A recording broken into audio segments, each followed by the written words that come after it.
We're going to do something different tonight. We're going to be looking at material that will be quite damaging to Islam, and that's the whole intention. I make no apologies for that.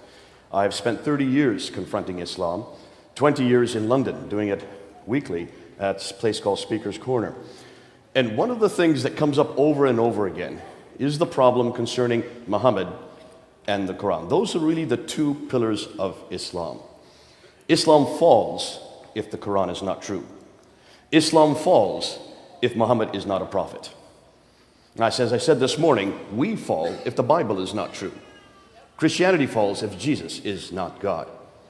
So on the same token, we're going to be asking these questions concerning Islam. What exactly, or who exactly is Muhammad? And what is the Quran? Where did it come from? So let's go ahead. Now, just so you know, everything that I put up on the screen is on PowerPoint. I'll be following the PowerPoint. That will be available on the church website, so you can pull it down. Any of you can have access to this website. Don't feel you have to write or keep up with me. I go too fast. But let's go ahead and let's see what the Muslims claim. What they claim is, first of all, that Muhammad is the last and the greatest prophet. They would say that all the other prophets that came before, every one of them had problems. Therefore, God finally gave his final revelation to Muhammad. He is the greatest, the seal of all prophets. They would say that the Quran was his revelation, sent down only to him, and is the final and greatest revelation. So every other book that has gone ahead has been corrupted. And so when you look at these two books, they would say this book, though we call it a revelation, has been corrupted. This comes and seals it. It is the final revelation. If there's any contradiction between these two books, this one always is the one that abrogates the other. And that's found in two references in the Quran, in Surah Ayah 106 and Surah 16, Ayah 101. That which we give, mansuk, we give something better, nasik. Nasik abrogates the mansuk. So if there's any contradiction, this is mansuk, this is nasik. This is what destroys, according to Islam, anything that disagrees with the Quran. Therefore, Islam is the final religion based on Muhammad's life and sayings, which is known as the Sunnah. Everything he did, everything he said is the Sunnah. He is the example for all peoples, in all places, in all times. And the Quran, his teachings. Now, conclusion, Islam is therefore completely dependent on both Muhammad and the Quran. So, let's go ahead and investigate both Muhammad and the Quran and see if indeed the Muslims are correct. This is what Muslims have told us, and this is what I'm going to do now is just look at the classical account. What do Muslims say concerning Muhammad? First and foremost, they say that he was born in 570, that he then got a revelation from an angel, Jibril, while he was in the Hira cave, just north of Mecca. Jibril comes to him while he's meditating and says, "Aqra," recite. And his response was, "Ma aqra," I cannot recite.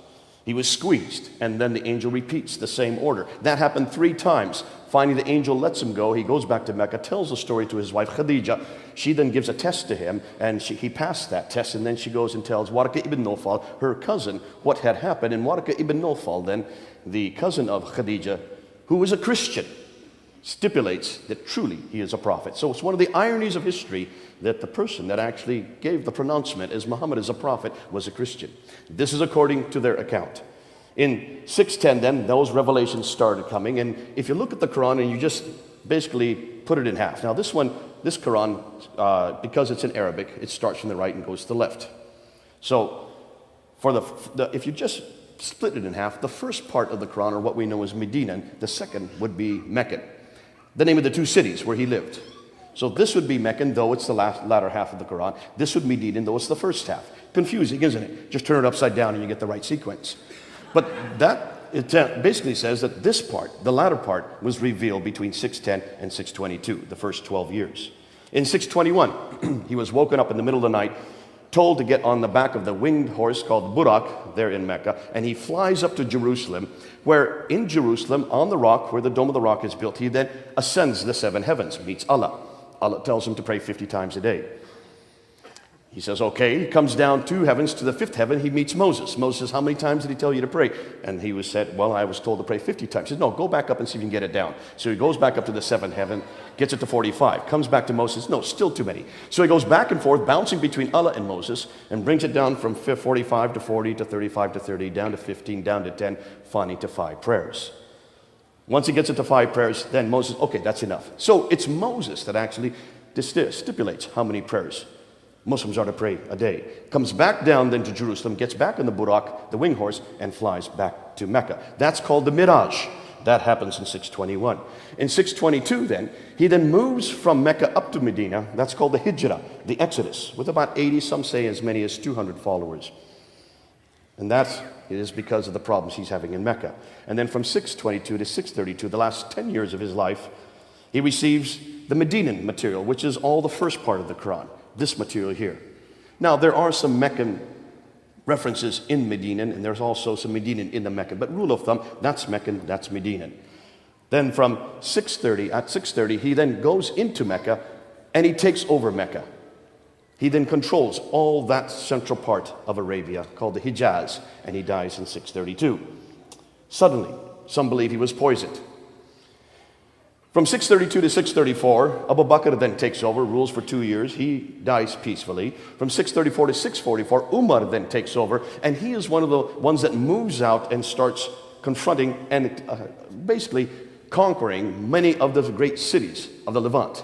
He conquers Basra, he conquers Baghdad, he conquers Damascus, he conquers Jerusalem, and he conquers Cairo. So the 5 great cities of the Levant are now under Arab control. You notice I'm saying Arab control, not Muslim. You'll see why. That happens under the time of Umar. So by 642, the 5 great cities of Levant are now under Arab control. 644 to 656, Uthman then takes over. And Uthman, the 3rd caliph, is important because it is he that actually compiles the Quran. It is he that's given that responsibility. He realizes that there were a number of different variations on the Quran. So he tells Zayd ibn Thabit, who is the secretary of Muhammad, to then rewrite the Quran and to correct it if it needs be, if there's any difficulty, then to use the Qurayshi dialect. And he's given 3 other men to help him, Zubair, Alas, and Harith, and the 4 of them rewrite the Quran and create what we know as the canon of the Quran. That's when the Quran was finally written down, 650, 18 years after Muhammad. The Quran had not been written down when Muhammad died. It was finally written down at the time of Uthman. Very important, 650. Keep that date in your head. 650, mid-7th century. He is then killed, and then Ali comes to power and rules only for 5 years. Ali is the adopted son of Muhammad. Really, for as far as the Shiites are concerned, the really only legitimate heir to Muhammad. Now that's known, that period, from 622 or 624 up until 661. That roughly 40-year period is known as the Rashidun period. That is the rightly guided caliph period. That is the beginning of Islam. That's the golden period of Islam. That's the classical account. Now, I'm just giving you bare bones, just a skeleton view. There could be many other things I could have added to the story, but that's what Muslims have been telling us for 1,400 years. Ooh, wait a minute. Not 1,400 years. I correct myself. 1,200 years. Why do I say that? Has anybody heard any other account? That's really what you've been taught, is it not? That's what you're taught in your schools. That's what all the Muslims are taught. And in every school around the world, this is the classical account. And there's been no reason not to doubt it, because there's no reason for us to assume that anything else has happened, or it could be any different. However, take a look and see, where is it we get that account from? Most of you probably don't know that everything we know about Muhammad himself, his life, is written down in what we call the Siratul Rasulullah, the biography, the life of the Prophet of God. The first man to write it down is Ibn Ishaq. And you can see up there on the, let me just get this thing working. I hope I can get it working so I don't blind myself. Here we go. That's Ibn Ishaq right there. Look at his date, 765. 765. The first biography we have of the Prophet is not written down till 765. He dies in 632. Can you see a problem? The first sayings we have for the Prophet, the sayings are the hadith. These are enormous amount of material. 600,000 hadith were given to a man named Al-Bukhari. Al-Bukhari. dies right here. I'm sorry, let's get this right. See his, I'm sorry, Al-Bukhari right here. 870. The first hadith are written down by him. Oh, let me back up. Hold on a minute. Did I say Ibn Ishaq is the first one to write down his biography? That's true, but we don't have any of Ibn Ishaq's material. We're dependent on this man right here, Ibn Hisham, 833. He was a student of Ibn Ishaq. He then takes what Ibn Ishaq has given him, and he throws out what he doesn't like and only retains what he likes. So the only thing we know about Muhammad comes from Ibn Hisham. His date is 833. Muhammad died in 632. Can you see the problem? The first sayings, these 600,000 akhbars that are given to Al-Bukhari, he is then to whittle away that which he doesn't like. He takes it from 600,000 and retains only 7,397. So he throws out 98% of it, only retains 2% of it, and that 2% are the 9 volumes we have of Al-Bukhari. You can go up online and read them. But that is done in 870. That's 240 years later. Then if you want to talk about the tafsir, to understand this book, you need commentaries. And the commentaries are first written down by Al-Tabari. And Al-Tabari is right there, 923. The first tafsir we have, written by Al-Tabari. Now, many other tafsirs that come after that, you have Baidawi, Zamakhshari, Suyuti, and many others. But the first one is Al-Tabari, 923, 10th century. So, put this in perspective. Everything we know about Muhammad, all his life, everything that happened, how Islam began over here, doesn't get written down till over here, 200 to 300 years later. Does that bother any of you? That should bother all of you. 200 years of what? Why did it take 200 years to write down his story? Why did it take over 200 years, 240 years to write down his sayings? And where did they get it from? Who are these people? Did they ever know Muhammad? Not one of them knew Muhammad. Al-Bukhari from Bukharistan. Bukharistan is in present-day Iraq. Al-Tabari from Tabaristan. That's in present-day Iran. These were people that lived hundreds of miles away and hundreds of years later. So what were they dependent on? Well, they were dependent on what we know as oral tradition. Now, let's look at Jesus. Jesus, we know, has a biography written, in fact, not just one biography, we know of 4 biographies written about Jesus' life, right? Matthew, Mark, Luke, and John. We know that 3 of them were written within 40 to 50 years of his life. We know that one, John, wrote much later, about 60 years, but we know that John was an eyewitness to everything he wrote, was he not? Matthew was also an eyewitness to everything he wrote. And Mark and Luke got it from the eyewitnesses. So you have 4 testimonies, 4 biographies of Jesus Christ, written either by those who were with Jesus or those who got it from those with Jesus. We know that all the New Testament was written by the first century. Can you see the difference? We're dependent on 30 to 40 years of oral tradition based on the very eyewitness example of the people that actually wrote it. Islam is dependent on 200 to 300 years of oral tradition. Can you see the problem? As a comparison, if we were to impose on the person of Jesus Christ what Islam is now finding out about their prophet, we would have nothing about Jesus written from within Christian sources until the 3rd century. Can you imagine us getting up here? Can you imagine Jack being able to speak and talk about Jesus authoritatively if everything he was dependent on only began to appear in the 3rd century? We wouldn't know who Jesus was. And why would we trust it? Yet this is something Muslims have not acknowledged. So the Western world, especially the secular scholars, are now asking 2 things. And they're coming up to 2 suppositions. Islam, as we know it, they say, did not exist in the 7th century, but evolved over a period of 200 to 300 years. And the Quran probably was not revealed to one man in 22 years, but likely evolved over a period of 50 to 100 years. Their conclusion? The history of Islam, at least from the time of the Caliph Abdul Malik, he ruled from 685 to 705, and before is a later fabrication. Now that's a huge amount to say. But we're going to prove that now tonight. We're going to show you why that's so damaging and what we're now finding. Their concern is this. If so much of the history of early Islam was written down so late, then why did it take so long to write it all down? Were these people not literate? Yes, they were. Remember, By 642, they had taken over Basra, Baghdad, Damascus, Jerusalem, and Cairo. Could people not read and write in Damascus, Jerusalem, Cairo, Basra, Baghdad? Were these not great metropolises? Did they not have a library in Alexandria that was destroyed by fire in the 5th century? Certainly these people could read and write. But more than that, they started moving right across North Africa.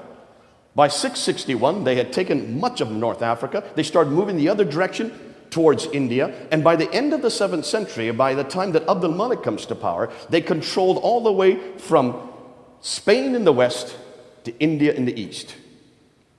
Are you suggesting no one could read and write in any of those countries? And the Muslims themselves tell us that they could read and write. Because where in the world did this book come from? It's a book. It has words, letters written down.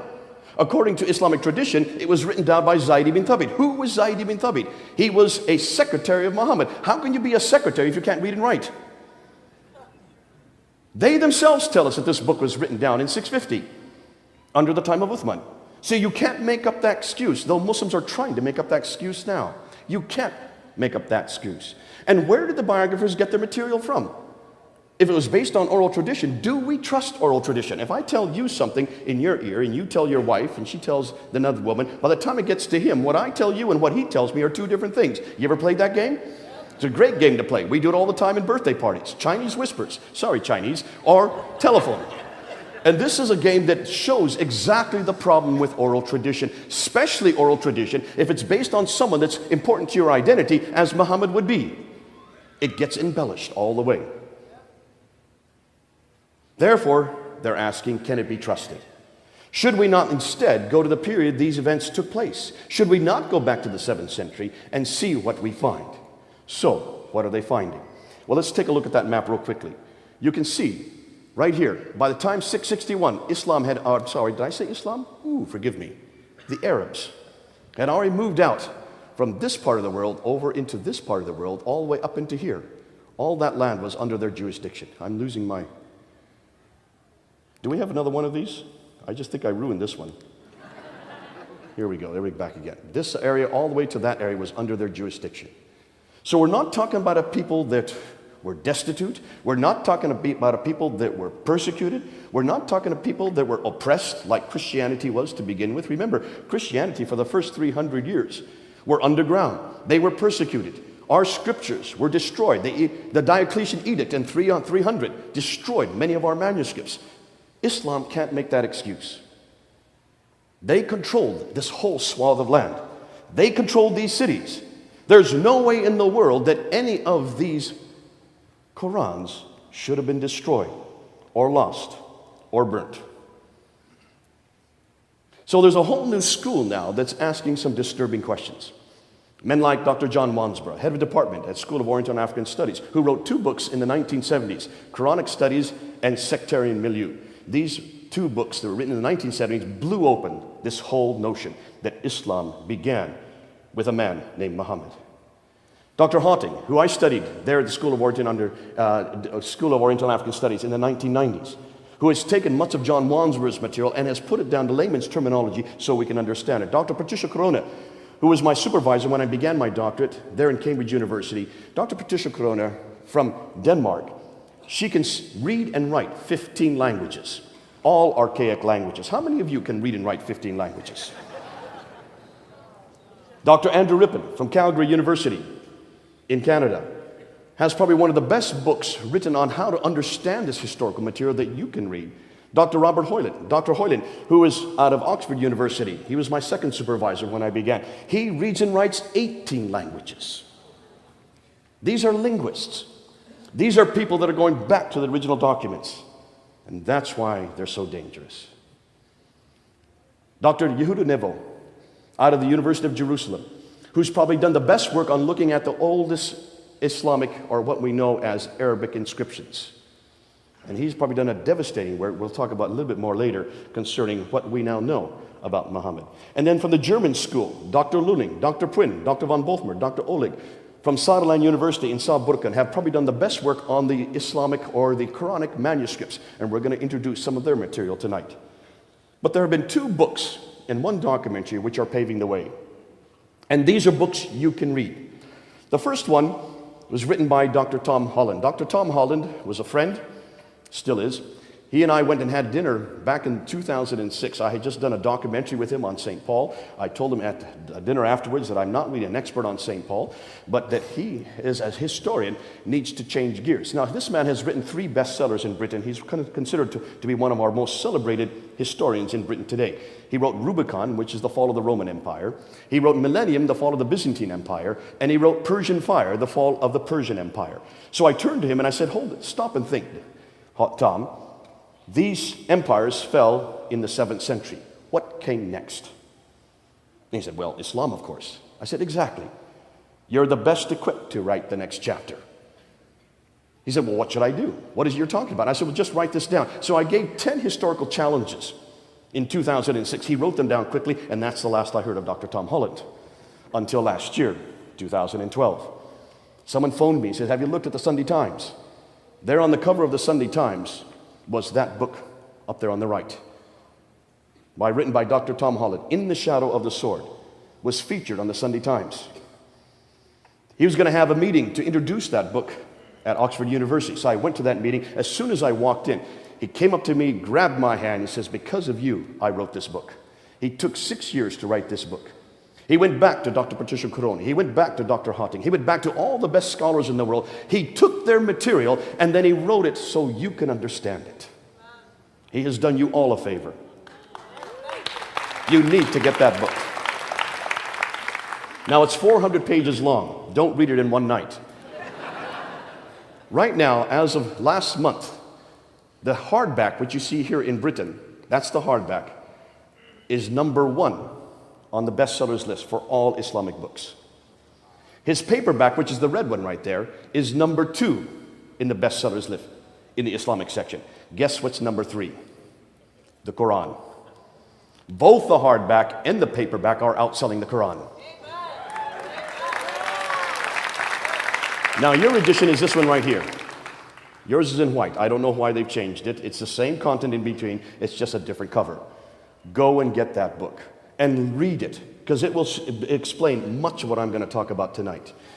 Then last year in August, a year ago, August 28th, he showed a documentary on Channel 4 television, which is one of our major channels there in Britain.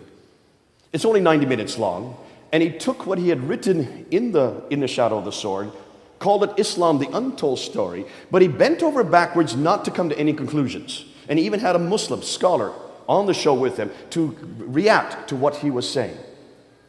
That show caused so much furore, caused so much anger amongst the Muslims, that when they tried to show it a second time in November of last year, Channel 4 television got so many complaints from the Muslims that they did not show it a second time.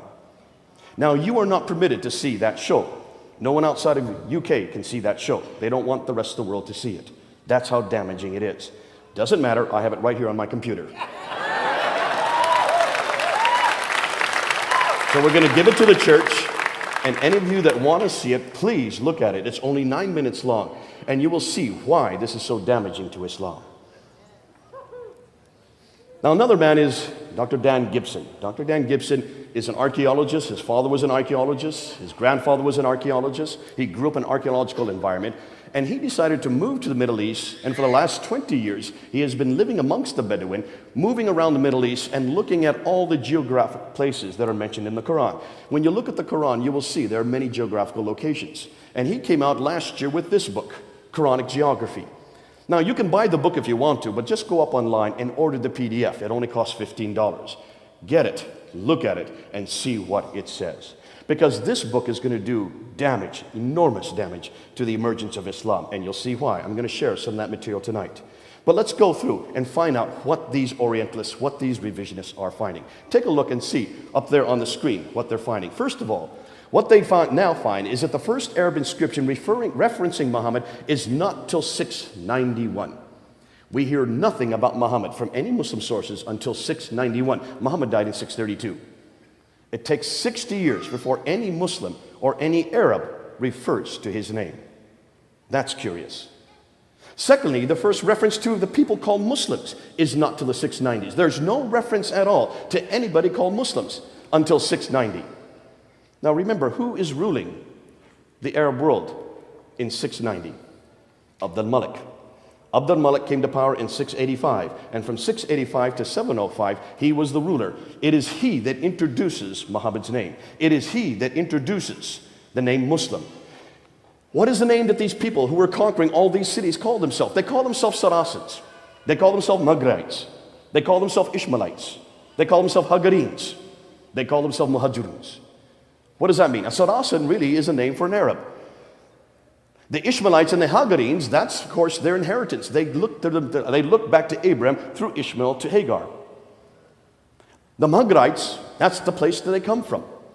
And the Muhajiruns are those who are in Exodus, those who are basically roaming, going from one place to another, nomadic. The Muhajirs, the ones who do have an Exodus. Those are the names they call themselves. And in all the documentation we can find from the 7th century, these are the names they call themselves. Not once do we find any reference to people called Muslims until the 690s.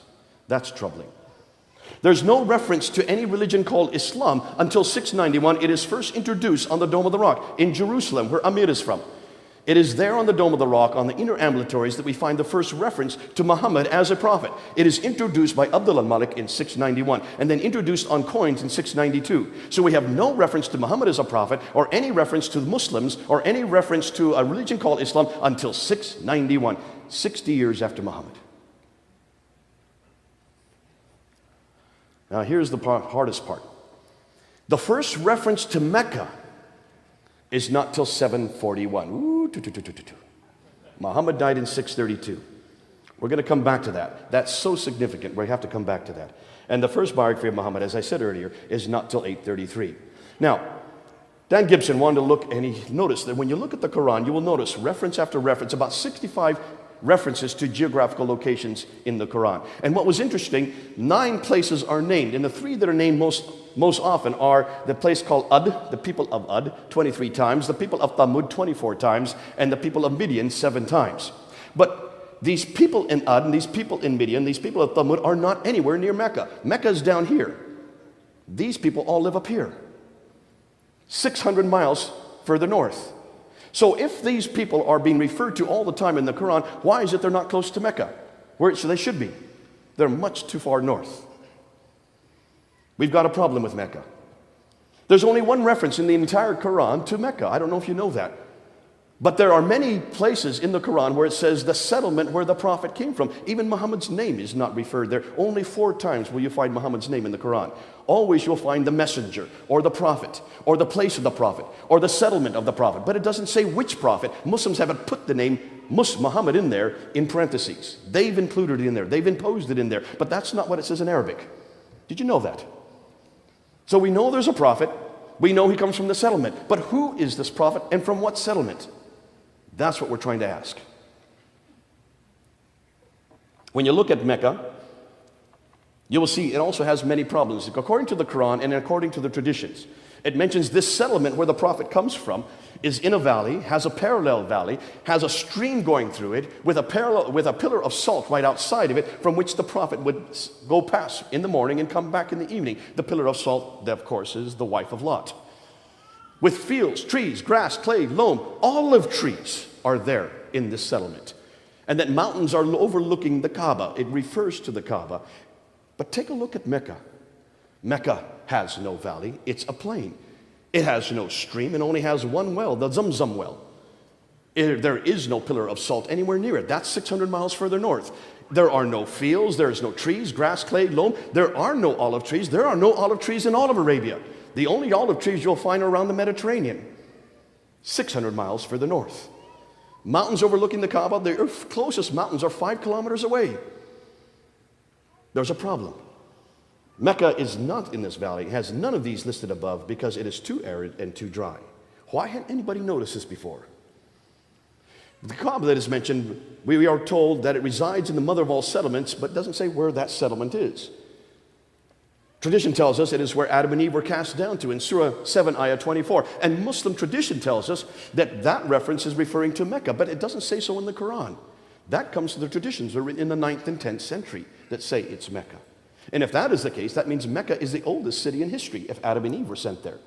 According to the traditions, it's in Mecca that Abraham, I had no idea Abraham lived in Mecca, but that's what the traditions tell us, that Abraham lived in Mecca and that he rebuilt the Kaaba along with his son Ishmael. It's traditions that tell us that Mecca is the center of trade, north, south, east, and west. And that's where the trade route theory comes up. We know about the trade route theory because some of the Westerners actually were the ones that constructed it. But take a look at the trade routes in the 7th century. This is a map from the 7th century looking at all the trade. And take a look. That question mark is where Mecca is. Mecca is not on any trade route map.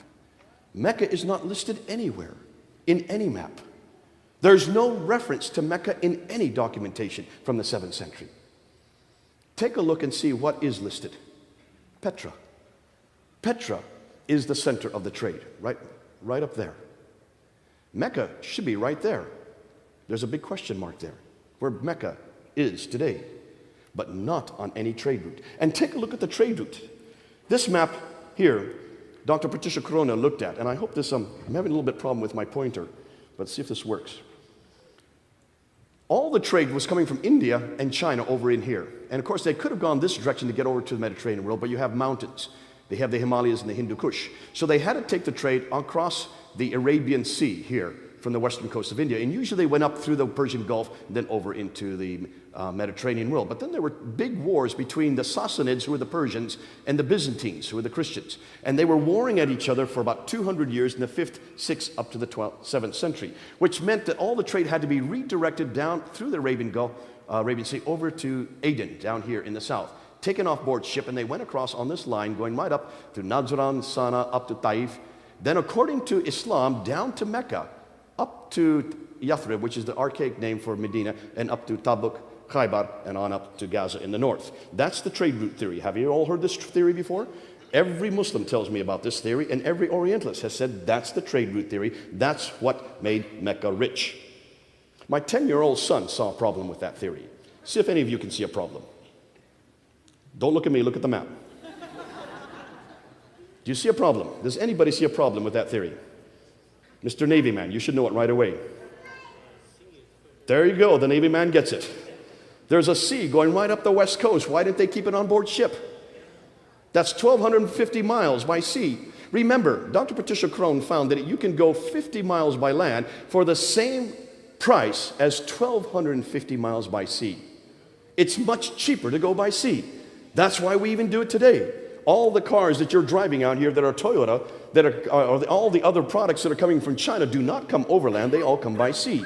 Because it's prohibitively expensive to take it overland. You've got to protect it. You've got to maintain the camels. You've got to feed them. You've got to also make sure that no dacoits come and destroy your goods. Therefore, why in the world would they take all their goods off board there at Aden? Patricia Corona asked this question in the 1980s. And she wrote a book in 1987 called Meccan Trade and the Rise of Islam. She wrote it while she was head of department at Cambridge, at Oxford University. That book, read it. Basically, she asked a very good historical question. If there was trade going across there, why is it no one took a look at this map? Because right there in Taif, the trade route comes down off the plateau. All of these places, Najran, Tabuk, Khaybar, Taif, Yathrib, they're all on the western plateau. Mecca is not on the western plateau. It's off the western plateau 1,000 feet. From Taif, you have to go down 1,000 feet to get Mecca and then come back up 1,000 feet to get to Yathrib. Why had no one noticed that before? She said, this doesn't make any sense. So therefore, reading and writing 15 languages, she went back to all the original documents. She went back to all the trading documents from the 2nd, 3rd, 4th, 5th, 6th century. She went back to all the historical documents. She went back to Cosmas, to Theodoretus, to Herodotus. He went back to all these historians who were writing in around this part of the world, and she noticed that they all refer to trade going all the way to India, but the trade was all coming from here, in Africa. It was the Eritreans. It was the Agelus. The name that comes up over and over again is Agelus, the capital of Eritrea at that time. They were in charge of the trade. Why? Because they love boats. Arabs don't like boats. They like camels. They are nomadic. They're not boat people. No wonder there was no names, no Arab names whatsoever here on the west coast of India. All the names were African. It was the African sea trade that controlled all the trade. So therefore, she asked, well, then what do we know about Mecca? Therefore, what was the importance of Mecca? She scoured all the books. She couldn't find any reference to any place called Mecca until 741. 741. Muhammad died in 632. That's over 100 years before the first reference she could find of Mecca, and that was found in the Apocalypse of Pseudo-Methodius Continuato Byzantia Arabica. That's a big title. I'm glad I don't have to say that too often. 741. And the first map that showed Mecca on it was not till 900. No map before 900 had Mecca on it. If you don't have Mecca, what are you going to do with the Qibla? Now, the Qibla is a direction of prayer that every Muslim must pray. They must pray towards Mecca. They must pray towards that building right up there. They must pray to the Kaaba, which is right there. There is the sanctuary today. That's what it looks like today. Here are the thousands, millions of people who go to Mecca to do the Hajj every year. 2 million every year. Every Muslim knows that they are to pray towards Mecca. Why? Because it is written in the scriptures, in the Quran, in Surah 2, ayah 145 to 190, 145 to 149, that the direction of the Qibla was changed to Mecca in 624. So 624, every mosque must be facing Mecca.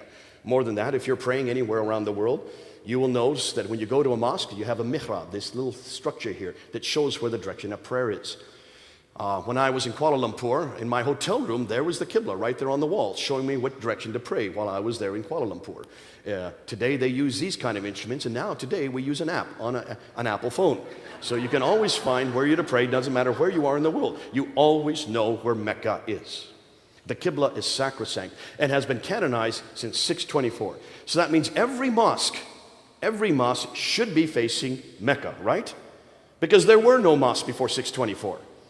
Remember, Muhammad died in 632. They didn't move out of Mecca and Medina until 638, when they started taking over Basra, Baghdad, Damascus, Jerusalem, and Cairo. So there were no mosques prior to 624. Every mosque after 624 should be facing Mecca. Well, Dan Gibson wanted to ask that question. And so he therefore decided to look at the earliest mosques. We do know that Dr. Creswell and Dr. Fehervardi, back in 1905, when they went to Iraq and then when they went to Egypt, they uncovered the two oldest mosques in Iraq that they could find, and they dug down to the original floor plans, the Wasit Mosque and the Kufa Mosque there in Iraq, and the Fustat Mosque in Egypt. And when they dug down to the floor plans, they found that both the Wasit Mosque and the Kufa Mosque were facing Petra, and that the Fustat Mosque in Egypt was facing Petra. But they should have been facing Mecca. Now, they said this is a curiosity and left it at that. In 1905, they could say no more. Dr. Gibson wanted to find out a little bit more. And so he decided to go back and re-look at this map. And then he wanted to find out exactly where the Qiblas were on all the oldest mosques. And so he went and visited all the mosques, and then he took pictures from space, because he wasn't interested in where the mosques were facing today. He wanted to see where the original floor plans for the mosques are. And the only way you can do that is to look down and see where the original enclosures are from archaic days. And look what he found. The Great Mosque of Guangzhou in China, built in 630. The Qibla is facing Petra. It should be facing Mecca. This is post 624. The Humayma Mosque in southwestern Jordan, the Qibla is facing Petra. It should be facing the other direction, towards Mecca. The Great Mosque of Baalbek in Lebanon, do you see where the Qibla is facing? Petra. It should be facing Mecca. In 705, look at the date, 705. Muhammad died in 632. We're talking about a good 60 to 70 years later. The Great Mosque of Sana'a in the capital of Yemen, it's facing Petra. It should be facing Mecca. In 709, the Al-Aqsa Mosque in Jerusalem. And the Al-Aqsa Mosque is this one right down here. There's the Dome of the Rock right there. Look at the entire structure, the entire citadel of Jerusalem is facing Petra. It's not facing Mecca. And that's built in 709. Sorry, excuse me. Al-Aqsa Mosque is built in 709. The Dome of the Rock is built in 691. Both of them, the whole citadel is facing Petra. The Damascus Mosque in Syria is facing Petra, 709 as well. The Anjar Mosque in Beirut, 714. It's also facing Petra. It should be facing Mecca. The Mosque of Umar in Basra, Syria, Look at the date, 720. It's facing Petra. It should be facing Mecca. It's not till 727, as far away as Banbor in Pakistan, that he gets the first mosque to face Mecca. 727. Muhammad died in 632. Almost 100 years later, before he finds the first mosque that is facing Mecca. Then in 728, in Syria, here the mosque is not facing Petra or Mecca. They don't know where they're to face. And here's an interesting one. Here is the one in Amman in Jordan. Take a look at the lower mosque. The lower mosque is facing Petra. That was built in 700. Then it was rebuilt up here. Another mosque was rebuilt in 740, and this one now faces Mecca. The 700 mosque faces Petra. The 740 mosque up here faces Mecca. Finally, they get it right. But look at the date, 740. The Musta Mosque in Amman in 743. That's 743, and still it's facing Petra. It should be facing Mecca. And then in North Africa, it looks like they don't know where they're to face, because almost all the mosques in North Africa, this one in Tunisia, is not facing Petra or Mecca, it's facing directly south. In Cordoba, Spain, again, 784. It doesn't know where to face. It's facing, again, neither Petra or Mecca. Here's another one in Tunisia, in Karaoun, in 817. It's neither facing Petra or Mecca. It's facing somewhere south. So what is his conclusion? Every mosque, up until 725, every mosque in the first 100 years is facing Petra. And then for the next 100 years, between 725 and 822, 12% are facing Petra, 50% are facing Mecca, 38% are facing parallel. It takes them to 822 to finally get every mosque to face Mecca. Takes them 200 years to finally get it right. Now, I've heard Muslims try to come back. Well, I said, well, they didn't know where directions were. Now, please, hold on a minute. These were camel herders. They went through the deserts. There were no roads in the deserts. How did they find their way? How could they find these oases in the middle of these sand dunes? They used the stars. Certainly, they knew where Petra was, and they knew where Mecca was. And what's most curious, why is it that every mosque up until 725, all of them are facing Petra, from as far away as China? That's what's curious. The fact that uniformly, they're all facing Petra for about 100 years after Muhammad's death. If you take a look and see why, look where Petra is. Petra is at the center of the trades. It's at the center of the world at that time. I don't know how many of you have been to Petra. Have anybody here been to Petra? What have you noticed about Petra? It's the city of tombs and temples, isn't it? Beautiful, beautiful carvings out of the solid rock. And you go there and you will see that this is the center of the Nabatean civilization. The Nabateans were the precursors to the Arabs. Arabic comes from Nabatean script. Almost all the traditions that we see in Arabia come from Nabateans. They were the precursors. They were the ones that introduced Arabia. They were the ones that gave it its language. And they were the ones that we can trace all the way back to the 2nd century BC. We can trace that this was the center of the world. This was a center of worship. This is where all the temples were facing. And that's why all these mosques were still following the same direction that all the temples have been following. But take a look at Petra a little closer. Petra is in a valley. It also has a parallel valley. There's a stream going right through Petra. It has fields, trees, grasses. It has clay. It has loam. It has olive trees.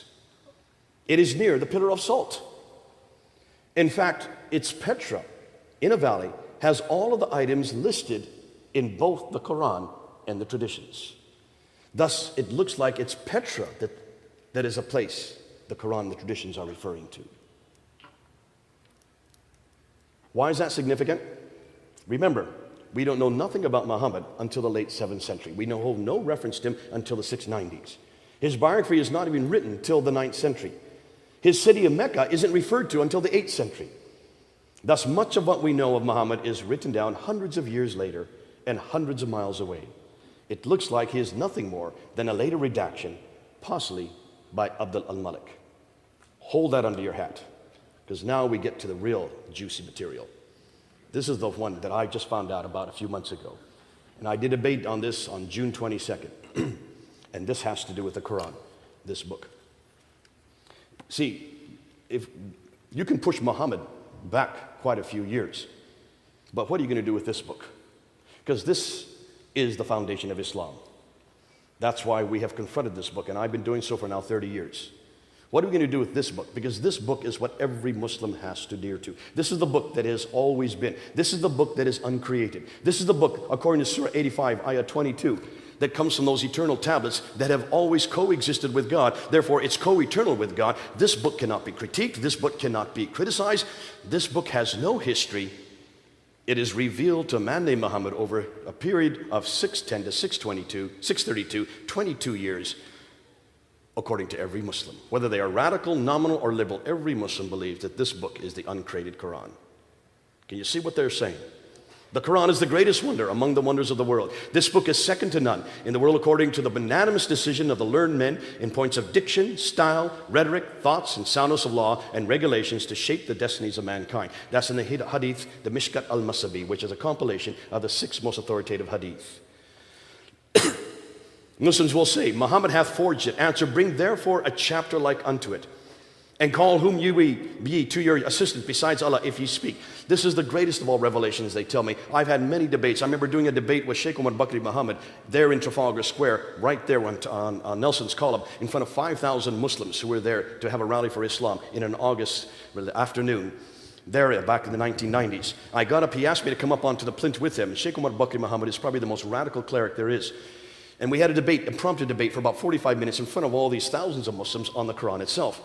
And after about 45 minutes, he finally turned to me and he said, well, listen, if you don't like the Quran that much, then bring therefore a chapter like it. Show me anything that can equal this book. And I took out my Bible and I opened up to Psalm 23.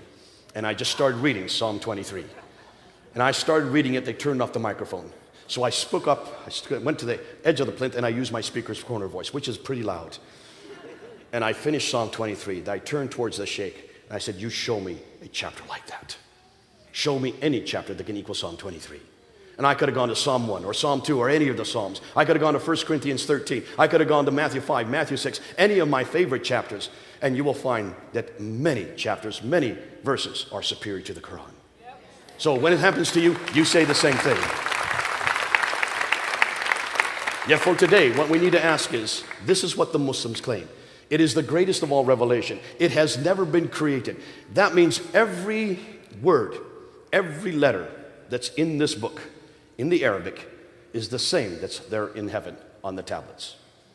It has no history. It has no human intervention. It was sent down, word for word, by Jibril to a man named Muhammad who could not read or write. That's curious. And finally written down 18 years after Muhammad was dead. That's even more curious. Nonetheless, every Muslim will say that they can trace this book, unlike the Bible, they can trace this book all the way back to its origins. They can trace it all the way back to what they call the Uthmanic Recension. This is the Uthmanic Recension. This is the same book that was compiled by Uthman, that he had those 4 men, Zubair, Alas, Harith, and Zayd ibn Thabit. The 4 men write that Quran. That's what they say. It's not me saying it. This is what the Muslims say. When was it written down? According to Al-Bukhari, and this is what Al-Bukhari's written, you can see it on the right there, this is the translation on the left, that Uthman in 650 did not have the entire corrected Quran text at hand, as Al-Bukhari admits. A large part of the Quran may be lost, for he then orders 3 to help Zayd ibn Thabit, Zubair, Alas, and Harith, to revise the codex, which was given to Hafsa, the daughter of Umar, and correct it where necessary, even recalling a verse, chapter 33, verse 23, which had been missing from the original text. Isn't that curious? Uthman then takes Hafsa's Quranic manuscript and has the 4 compilers rewrite the text. And in case they disagreed, they were to write it in the dialect of the Quraysh, and ordered that all the other Quranic materials, whether written in fragmentary manuscript or whole copies, be burnt. Why would you burn manuscripts? Unless they disagreed.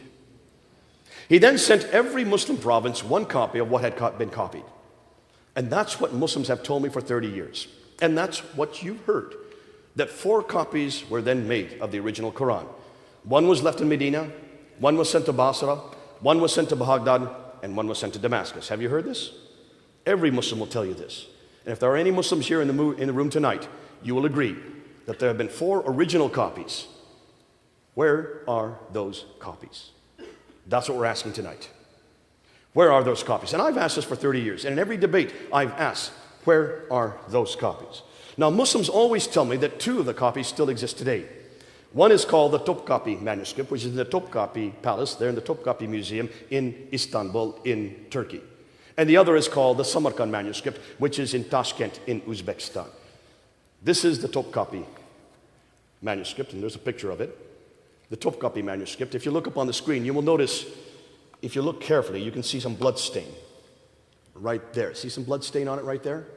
That, according to Islamic tradition, is the blood stain of Uthman. He was reading it, and while he was reading, he was killed, and that's his blood on the copy.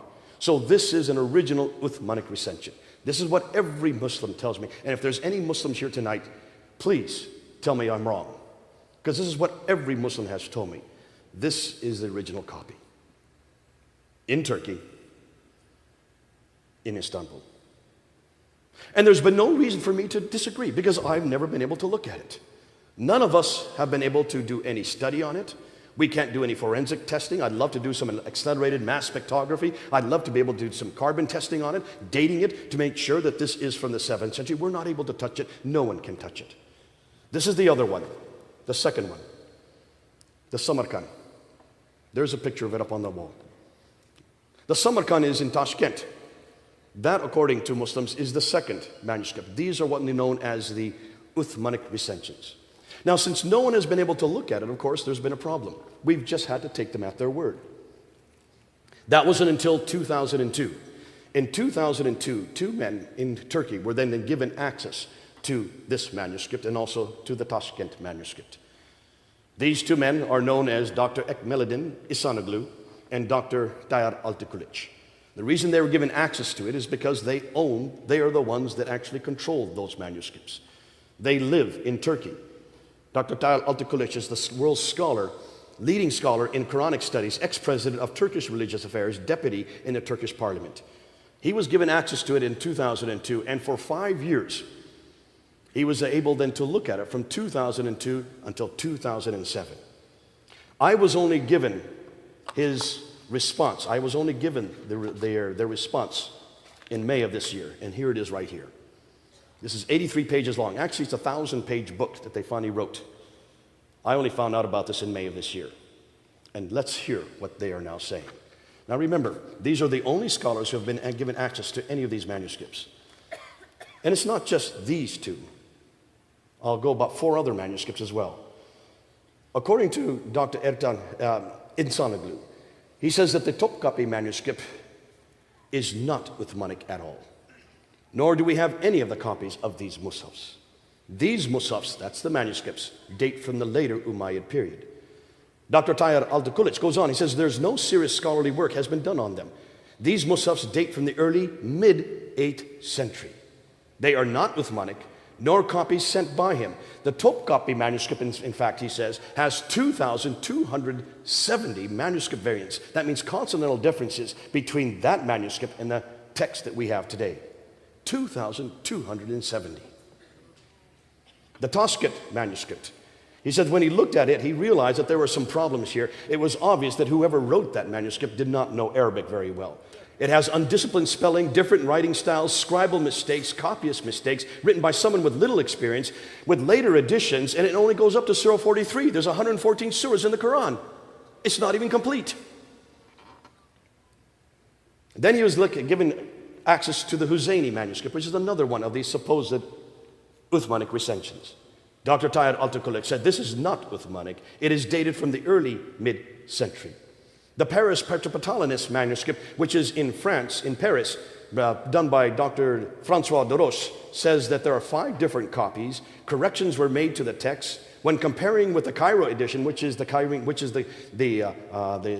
canonized text, there are many words turn out to be written in a different way. Many questions still remain unanswered. What was more, he said, that it disagrees with the canonical readings in 93 places.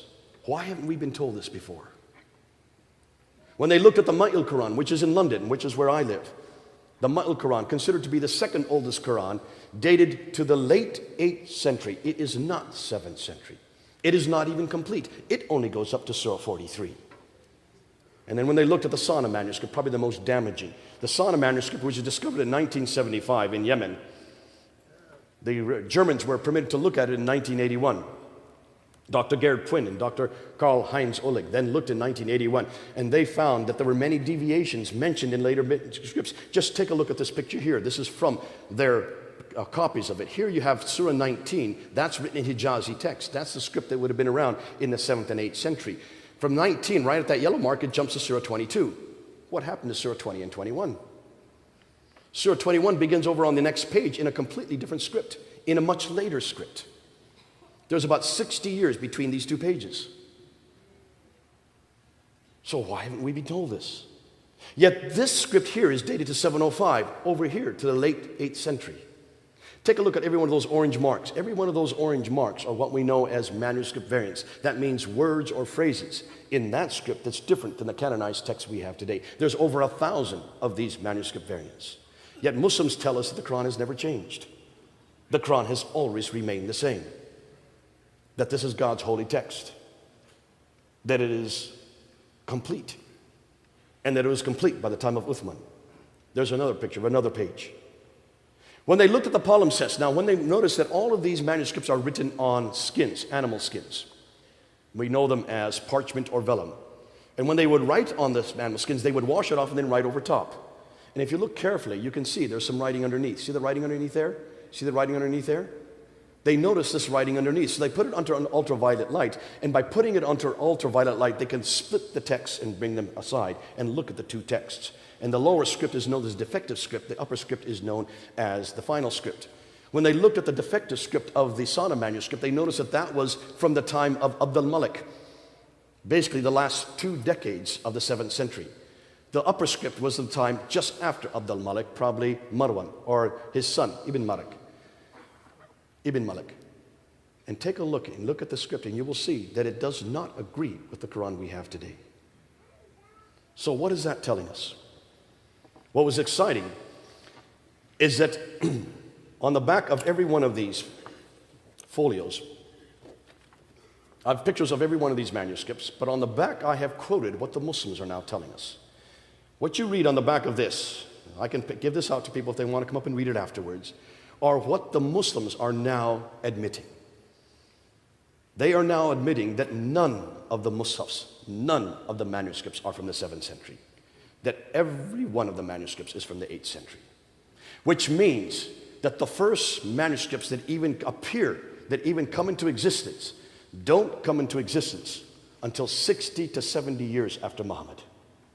There is no manuscript that's earlier than that. Ooh, I love this. It makes my job a lot easier. Can you see why this is so damaging?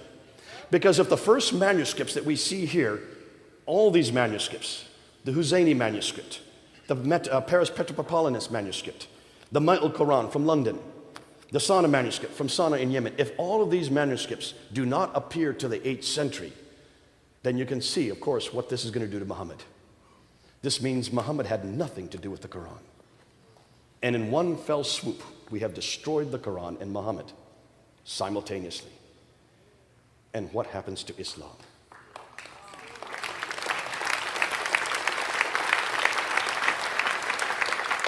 Now, I introduced this in June 22nd, the first time I'd heard about this, because I had always assumed that these Qurans began with Uthman. It wasn't until May of this year that I found out different. I went to this debate and I introduced it at the debate. The debater, Adnan Rashid, who's considered probably one of the best debaters in Britain today, had no response. He held up a coin. He says, Mr. Smith, if you don't believe in the Quran existed in the 7th century, take a look at this coin. There you can see the name of Muhammad written on it. There you can see the Shahada. I said, exactly. Do you know who made that coin? His name is Abd al-Malik. You just made my point. He introduces that coin in 691. I've just got done saying that. It is he that introduces Muhammad as a prophet on that coin and also on the Dome of the Rock. It's Abd al-Malik who is the one that creates and begins the first Quran. It's Abd al-Malik the one that names who the prophet's going to be. It's Abd al-Malik who is one that introduces the name Muslim. It's Abd al-Malik who introduces the name Islam. It all begins with Abd al-Malik. You're going to hear this name more and more. And have you noticed that all the mosques are facing Petra until immediately after Abd al-Malik, and then they start to face Mecca?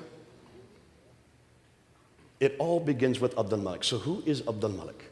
He was the caliph from 6 85 to 705. He is the one that is known as the great Arab reformer. He takes and creates an identity for Arabs. And what do you do when you try to create an identity for Arabs? Remember, they had already taken over Basra, Baghdad, Damascus, Jerusalem, and Cairo, these cities that are all over the Levant. They had now taken over all of North Africa, gone all the way to India in the east and Spain in the west. This they did by the end of the 7th century. But all their traditions were dependent on Judeo-Christian prophets. All their traditions come in the line of Isaac, and they're not from that line. They needed a prophet who comes from Ishmael. So what do? You create a prophet. And you redact it back to the man who started the conquest. And we know that Muhammad is historical. He is the one that begins the conquests. He dies in 632. But if he's a prophet, he has to have a book. So you start amassing and borrowing from many different sources. And look at the Quran. It is full of borrowing. 70% of the Quran we can now trace back to Jewish apocryphal writings and Christian sectarian writings.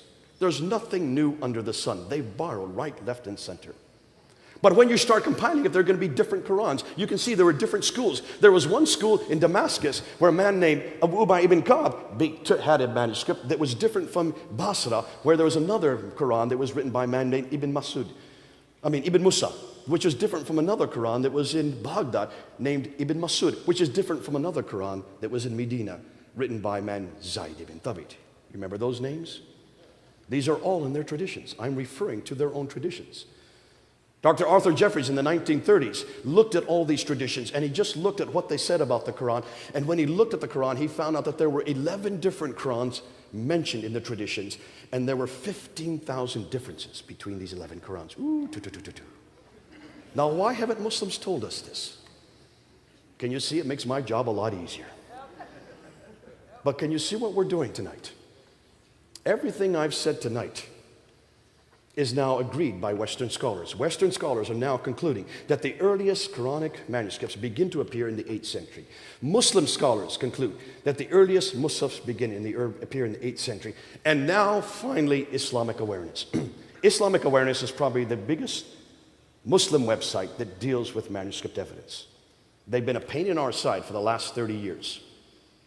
Go up on their website and look at their manuscript section. They are now quoting Dr. Tayyar al-Tukulich. They have to. They have no other choice. And they are for the first time finally admitting that there is no complete manuscript at all in the 7th century. Isn't this great? Isn't it great to be living at this time? Can you see that we have now used the same traditions? Remember, the same thing was said of our Bible back in the 1800s. Wellhausen, there in Tübingen, there in Germany, started attacking our Bible, saying that much of the Bible is nothing more than redactions, many oral traditions, folk tales that were put together possibly in the 6th century BC, redacted to a man named Moses in 1400 BC, about a man named Abraham in 1900 BC, but that we can't trust any of it. Remember when that came out? And there was a documentary hypothesis, and then there was the redacted criticism, there was source criticism, there was literary criticism, higher and lower criticism, and by 1905, this had moved down into the seminaries, had come down into the churches, and all across Europe, the churches were decimated. Destroyed the church by 1905. So that today in Europe, only 5% of people go to church. See what historical criticism has done to our Bible. But we were jacked up. We realized we've got to do our homework. And that's why we started looking around and finding artifact after artifact, and God bless the British. They went all over the world and they stole everything they could and put it into the British Museum so we could look at it. And if you come to London, I will take you to the British Museum, and you've got to see all the artifacts in the British Museum from the Assyrian period, the 9th and 8th and 7th century BC, from the Babylonian period, from the 7th and 6th century BC, up into the Persian period that supports 1st and 2nd Kings, 1st and 2nd Chronicles, 1st and 2nd Samuel. Come and see how it supports the book of Genesis, the book of Jeremiah, the book of Daniel. Oh, it's beautiful. All of it using the same criticisms that we've asked of Islam. We can now support almost every. In fact, there has not been one piece of evidence that has now been found that controverts one properly understood biblical statement. That's how good our Bible is. We have passed the test. And if you want to look at the New Testament, Just come and look at what we have now found. We have now found 12 either partial pieces of manuscripts from the 2nd century. We have now found 68 manuscripts from the 3rd century. We have found 46 from the 4th century. You add that up, that's 124 manuscripts that predate the Sinaiticus, the first complete 27-book manuscript there in the British Library. If you look at those 124 partial manuscripts, you can reproduce the New Testament many times over. And that's 300 years before the Quran even came into existence. We have 230 manuscripts that predate the 6th century. That's 100 years before the Quran even came to existence. What did I say came into existence? Oh, excuse me, the 8th century. The first Quran only begins to appear in the 8th century. Ooh, I love my Bible. And it makes my job an awful lot easier. See, we're asking the same questions of Islam that we've asked of our own Bible. We've passed that test. The Bible passed every test. Source criticism, redacted criticism, the documentary hypothesis, every one of them have been answered. And that's why I take my Bible everywhere I go. And I love it when they say it's been corrupted. I just ask 2 simple words, where and when? Where and when? And then I have the platform to just talk about my Bible for the next hour. And you can do the same. You can do the same. Islamic Awareness has now agreed that all the Musafs, all the earliest manuscripts, that includes the Topkapi, that includes the Samarkand, that includes the Sana manuscript, that includes the Ma'il manuscript, that also includes the Huzayni manuscript, and also the Petropatalus, Paris manuscript. Every one of those earliest 6 manuscripts are all from the 8th century. None of them from the 7th century. So therefore, if the Western scholars agree, if the Muslim scholars agree, if Islamic Awareness agrees, therefore, I conclude that if the earliest Musafs begin to appear in the 8th century, then Muhammad had nothing to do with the Quran. That's my conclusion. Now, I was there in the mid-July, I was there on the ladder, and I looked down into the crowd of Muslims that were below me, and I noticed that one of the Muslims in the crowd was from Islamic Awareness. His name is Mansour Ahmad. He's one of the writers for the Islamic Awareness. He had his camera on me as I was showing these different pictures of these different Musafs, his Musafs. I turned to Mansour and I said, everything I'm reading comes from your website. And I just read from his website, quote after quote after quote. I said to Mansour, you say that the Quran has never changed. You tell me that the Quran is perfect. You tell me that the Quran is complete. And that there has been no manuscript that has been destroyed, that all the manuscripts agree. Yet here, I'm just showing you from your own website that the Topkapi manuscript has 2,270 difference from the Quran we have today. That the Samarkand that you believe was perfect only goes up to Surah 43, was written by an amateur. You're the ones that are writing this on your website. I said, I therefore challenge you to find one complete manuscript from the time of Uthman. One complete manuscript from the 7th century. He closed up his camera and walked away. He had no response. It makes my job an awful lot easier. Now, the historical assessment concerning Islam, that the first Arab inscriptions referencing Muhammad only begin in 691. The first reference to Muslims until 690s. The first Arab reference to Muslim is just prior to 749. The first reference to Islam is not till 691. I've already said this. And the first reference to Mecca, not till 741. Can you see what we're now dealing with? There's an awful lot of work yet to be done.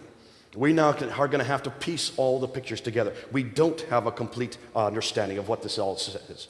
But what we can now say pretty much categorically is that the Quran does not come from God. It probably began with Abdul Malik. And it certainly does not come from Muhammad. And if we don't know anything about Muhammad until the late 7th century, and we don't even have his biography until the 9th century, then should we trust any of it? Now, I want to be careful. If there are any Muslims in the audience, I'm not here to destroy Muslims. I'm here to destroy your Quran. I have nothing against Muslims. It's this book that bothers me. Because it's this book that does to you what I see going around the world. It's this book that damages women. It's this book that damages men. It's this book that damages my God. It's this book that damages Jesus Christ. That's why I can only confront this book. And it's your prophet that takes this book and supposedly gives it credibility. That's why we're doing what we're doing tonight. And I want to tell Muslims, listen, this book no longer is the Word of God, but this book is.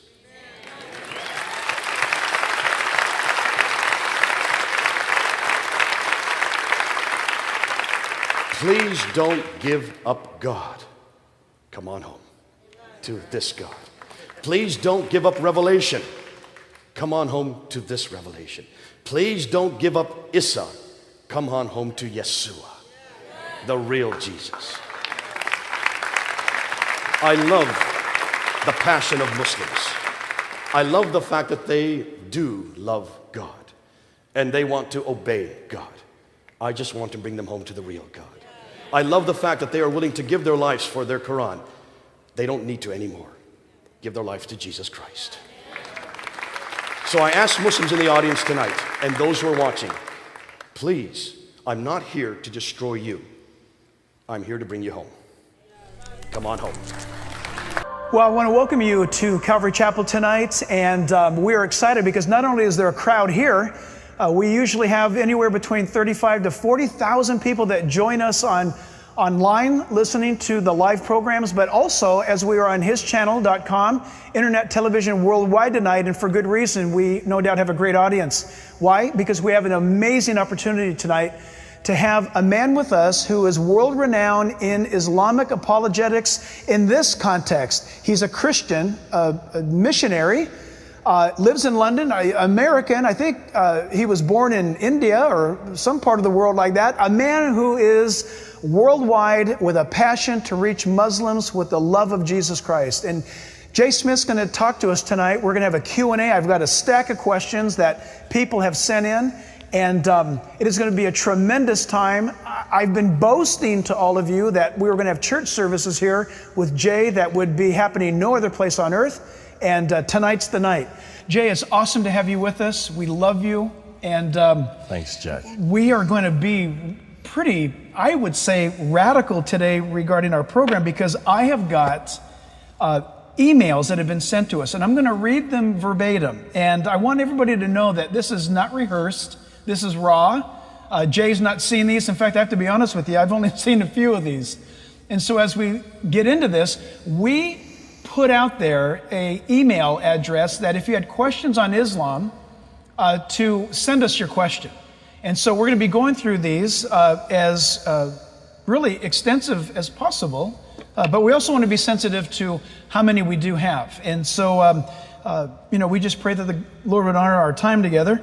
So, Jay, listen, this one is regarding a doctrinal question. And the email writer says this: I have friends who are participating Muslims and are passionate that through the path they are pursuing, they'll find God, peace and harmony.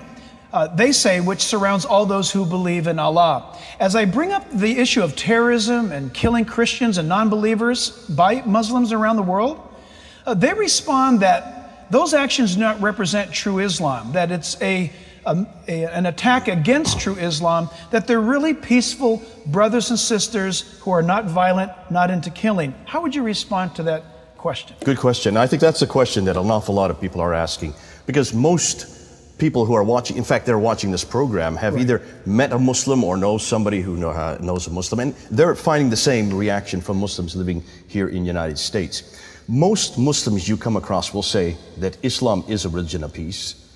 They will say that the Quran, this book, is a book of peace, and they'll say that the Prophet Muhammad is a man of peace. Those are the three things they all are taught to say. Those are the things they have to say if they're going to live in America. They have to. No other choice. Now, here's the way to answer this. Here's the way to answer them. If they say, if I come up to you and I say, and I'm going to be the Muslim now, and I say, listen, I believe that Israel has a right to exist. We Muslims do have a belief in that. We believe that democracy is perfectly okay. We have no difficulty with you as a Christian, you your religion, me my religion. We both believe in peace. We share the same God. We even share the same prophetic line. We also share the same Jesus. These are things that I will say as a Muslim. How are you going to respond to that? The only way you can respond to that is to accept it. But there's a better way to answer that. And that is to just open the Quran and say, prove it. Show me in the Quran. Show me one peaceful verse in the Quran. Start that way. Wow. See, for every Muslim, whether they are radical or nominal or liberal, they all have to come back to this book. Now, my radical friends, they're the ones I work with over here, they love this book and they read it. And they also interpret it and they exegete it and they assimilate it and they follow it. The nominal Muslims, the ones that, the ones that you meet here in the United States, have not read this book. And so Really? they will hear whatever their imam tells them.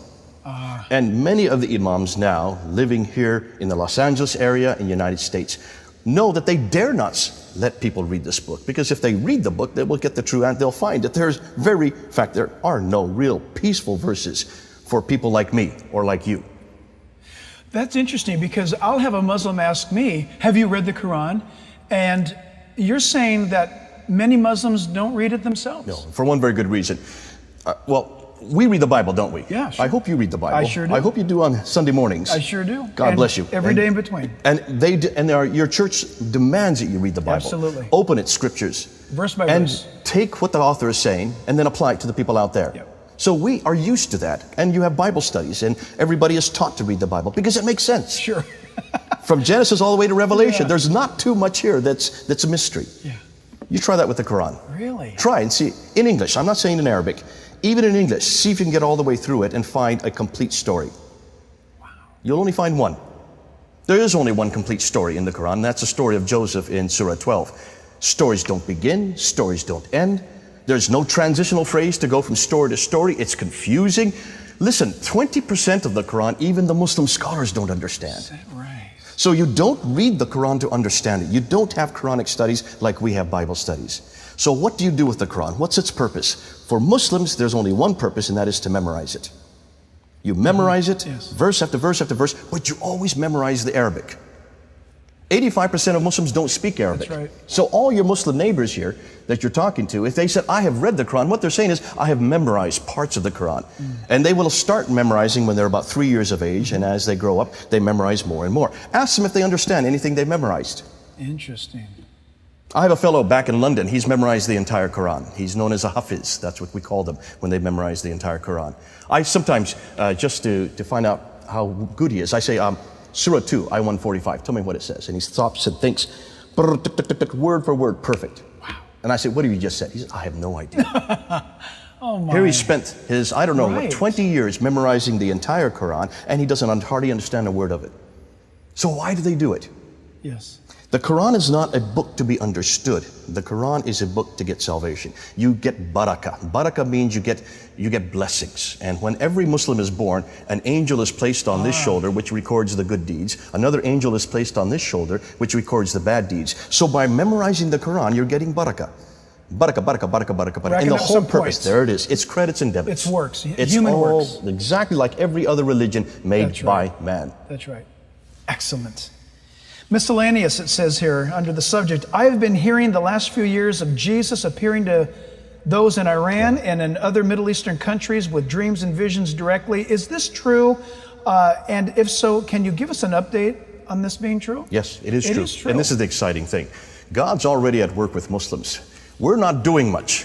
So God's kind of doing our work for us. Interesting. Yeah. God, and I say, I just bless the fact that God is doing this.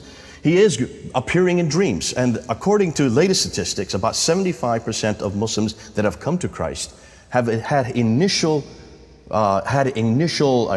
dream that created or started the process. It doesn't bring them through. And Right, what tends to happen is that Christ appears to them in the middle of the night. Many times dressed in white. And he introduces himself to them? And he as calls such? himself, this is Jesus. Not by the Islamic name? Now that's what's interesting. Yes, because... which name does he use? And I've asked many Muslims. And sometimes they Maybe say... you might want to share with the people why you and I are laughing about this right now. Because there's the Jesus that we know, and then there's the Issa mention that they know. in the Quran. So Probably it's like two different names. Yeshua is the name that we know, because that is the correct Arabic name for Jesus. Yeah. And that's the name that Arabs have known for 2,000 years. Yes. Remember, Jesus has been around long before Islam came into being. this is correct. And long before Islam came into being, the church was here. That's right. And there were churches in the Arab world. That's right. And they always knew Jesus as Yeshua, like Yeshua in Hebrew. Sure. Issa is unique to this book. It was introduced by this book. Issa is the wrong name. Yeah. We'll get into more on that when we Yeah. probably later on in another question. Yeah. But that's why it's important that we say God is doing something, and He is appearing in dreams. And I thank Him for that, because that gets the ball going, and that's where they're going to come to us, and we have to be ready. Yeah. Say, listen, let me Amen. tell you about this Jesus that you've met. But don't go to this book to find Him. Come on home. Isn't Come that on great? back to this book, the bigger book. You notice? That's right. The bigger one than this book. I always keep it bigger for a You reason. always have. I love it. I love it. Another question here. Why are people of the book, Christians and Jews, constantly being targeted by the religion of peace? Define religion of peace. You mean Islam? I think that person meant I think we've Islam. already answered. That's not the religion of peace. In fact, we not- didn't really answer that question, did we? Maybe we should go back to that real quickly and ask. Correct. Is this then the religion of peace? Is this book the book of peace? Is the Prophet Muhammad the man of peace? And the answer in all three is absolutely not, absolutely not, absolutely not. For one very good reason, just read the pages. Right. You can't find any peaceful verses. Well, I have to be careful. In the Meccan surahs, you will find a verse that says, to you, your religion, to me, my religion. Yeah. That's there. And then they'll have in Surah 2, Ayah 146, there is no compulsion in religion. Right. But read the rest of the verse. Right. It has nothing to do with you and me. Yeah. It has to do with Muslims. There's no compulsion. But then it goes on to say, but he who rejects Allah, great will be his future in fire. Yeah. So then tell me if there's no compulsion. And wasn't that section of the Quran written while Muhammad was in a more obscure role? Things hadn't happened according to... In the Meccan surahs? Yeah. Yeah, this is from... Now, this is... the more peaceful side of it, if you could say I'm that. going to contradict myself later on in this talk, but what Muslims tell us, this is what they tell us, is that if you take the Quran and you just divide it in half, now this one goes from right to left, so this half here, that would be Medinan. Yeah. This would be Meccan. Yeah. It's referring to two different cities. Yeah. Yes, sure. Mecca is a city that he first lived That's in, where and he's- that's right, when he received his revelation from Yeah. 610 to 622, that's what he received. Yeah. Rule of thumb, there's some Medina material in here. And then the last 10 years of his life, he received this material in Medina. Medina. So it actually goes backwards. You just turn the Quran upside down, you get the right sequence. Nonetheless, in this part, and this is what you're getting at, in this part, there's an awful lot we can accept. God's up here, man's down here. We don't know God, we can't understand God. He sends these intermediaries called Rasuls or Nabis, prophets, and we obey and we submit. And that's what Islam means, obey Yes, that's right. and submit. So there's not too much we would disagree with here. It's this material that really gets that's right. problematic. And this material is full of violence. That's right. Verse after verse after verse. That's violence. Slay the unbeliever wherever ye find them. Besiege them. Right. Lay in wait for them with every kind of ambush. This is Surah 9, Ayah 5. Yeah. That's in this part. This next question is a political media question. It says here, the media and local groups want us to believe that Islam overall is a religion of peace and that the Islamic terrorists are just radical or extremist. How do you try to understand or discern what the media, both locally and nationally, portray the Islamic groups who want you to believe or to tell you about their religion? I'm not quite sure if I understand that question. Okay, basically what it's asking is the media, and I would just say the media, our government as well. Yeah. And I live in Britain. On both sides of the Atlantic, True. the media and the government are very clear. They have an agenda, and the agenda is that all religions must say the same thing. They want all religions to be saying the same thing. Christianity, there's not a problem. We're already peaceful. Right. Just take a look at all the verses that are about peace. It's riddled with peaceful verses in the gospel of Jesus Christ. So we're not the problem. The problem is, what are you going to do with Islam? They've got to make sure that Muslims are peaceful. They've got to make sure that they're at least giving lip service to that. So what they're doing is they're just saying, without even any question, Islam is a religion of peace. So there's an agenda there. Can they support that? Can the media ever support that? I don't expect the media to even try to support that, because in order to support that, they're going to have to start looking at this book and quoting it. And you're not going to find any verses to support it. But that's not what they're interested in. And that's why it's important that those of us who are Christians, who go back to the book, see, that's why we can understand Muslims so much better, because we start from the same paradigm that the Muslims start from. They start from Scripture, we start from Scripture. Their Scripture is anything but peaceful. Our Scripture is full of peace. That's right. If you want peace, you better come on home. Boy, isn't that true? We've Isn't got that it. true? We got it. Oh, this is a hot one. Again, under the subject political and media, it says the issue of homosexuality is at the forefront of the American culture today. The media is obsessed with propagating their one-sided agenda while blacklisting or bullying the Christian who chooses not to support the homosexual lifestyle. What is the Islamic view on homosexuality? If Islam does not support homosexuality, why does the media choose to blacklist the Christian but not the Muslim? I think there's two questions in there. Yeah. Let's do the first one first, and that is, does the Quran support homosexuality or does it not? It doesn't either. There's no reference about homosexuality in this book. Yes or no? None. None. And so it's assumed, and the reason why is because there probably it was not permitted in the 7th century to begin with, or the 8th century, or the 9th century. So it's obvious that Muslims do not support homosexuality. What's interesting, Jay, is I have yet to see Muslims, though, speak out or rise up against pro-homosexual legislation. They don't make their voices heard. I think because they would want us to take that battle. And the reason They why is do. because I they mean, know that in our scripture there is reference. crystal clear. It's crystal clear. Interesting. Yeah, So yeah. you've got it already there in Romans. Interesting. That's right. And so Romans 1. you've got to make sure that we always come back. And that's why, Wow. if you notice, almost every one of our questions and answers is going to come back to scripture. To know how a Muslim is to think and act and say, you can go to their Quran to look and see what we think and say, come back to our scriptures. We've got such clear verses that are strongly opposed to that lifestyle. That's why so they're true. letting us take the cop on this one. This subject is witnessing. Where is a good place in the Quran or in the Bible to start a discussion with a Muslim regarding who Jesus is? Ooh, I love it. That's a good question. I mean, that's a great one. Almost any verse about Jesus in the Quran. There's about 93 verses in the Quran. We can't go through all 93 today, otherwise we'll be here the whole time just talking about that. Start with Surah 4, Ayah 157. That means Book 4, verse 157. That's the crucifixion right there.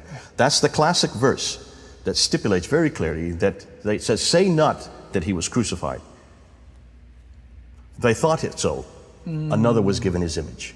Ah, okay, yes. So another was given his image. Right, I've heard this. Right there, you've got a problem. Right. Because that slams everything we know about Jesus Christ and the crucifixion. See, for Muslims, don't spend your time about the resurrection. You're going to waste your time. Wow. Because they don't care diddly squat about the resurrection. He never died to begin with. Yeah. So it's not a problem. Of course he was seen. Maybe 500? How many hundred? We don't really care. He never died anyway. Since he didn't die, it stands to reason that many saw him. You've got to zero in on the crucifixion. And you've got to zero in on that verse. Because that verse damns all of us to hell. Oh, yeah. And it stands in opposition to everything we believe, not only about God, but about all the prophetic line and all the prophets who are pointing to that event. Isn't that interesting? Because Paul the Apostle had made it very clear that the very power and mission or vision of his preaching was the cross. Absolutely. And so should ours. Absolutely. That's why if I don't get it into a conversation, I'll bring it into it. If they don't bring it up, I'll bring it up and say, I've got a problem with the cross. You have got to tell me, how is it that Jesus didn't die? And to answer that, if you're witnessing to a Muslim, we have the wonderful luxury of going back even to the Old Testament. For example, Psalm 22, Isaiah 53, that props up the fact that Zechariah mentions how when the Lord returns, Israel will look upon him and they'll see the holes in his hands and in his feet. Go right back to Genesis 3:15. Start from the very beginning. The woman, the seed from the woman would come forth, and that is divinity being the sacrifice. There you go. So, there's so many other things we could do, but start with that. That's because great. I've yet to see a Muslim that can answer that. That's great. The next thing you need to go, and I'll just give a second one that you want to go when it comes to Jesus Christ, and that is, I tell people, go right up to a Muslim and say, I believe Jesus is God. Do you have an opinion? Seriously? They have to have an opinion. Oh, yeah, I'm sure they'll have an opinion, but you're telling us as believers, go right up to a Muslim and say, hey, I'd like to ask you a question. What's your opinion about Jesus Christ? That's it. But don't just say, what's your opinion? I believe Jesus is God. I believe Jesus is God. Not Lord and Savior. Don't use those two words. Because for most Muslims, they will say, yes, He is Lord. Because their definition is different. Their definition of Lord, listen, they think of Lord in the English language as what we have, the House of Lords in England. Yeah. With a lot of dawdling 90-year-olds who cannot even walk. They don't like when you mention Jesus Christ, though, do they? They don't like the title Christ. No, they don't like Christ. Because that is Messiah. That's Savior. Well, they like that word because Messiah is in the Quran. And that's 11 times in the Quran. That's his title. Al-Masihu. 11 times you will find that title there. That they don't have a problem with. What they don't like is if Jesus, and it's not the matter that the word is the problem, is the definition of what he is. Yes. If he is God. That's why you've got to get into the discussion. You have to get into that in the first go. Get that into your conversation.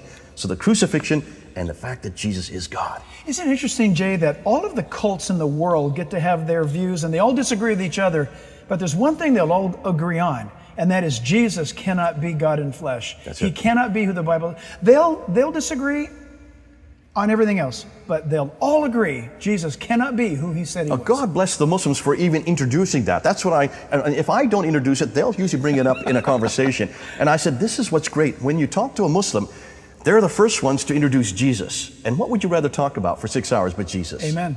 So let them do that. It's all about him.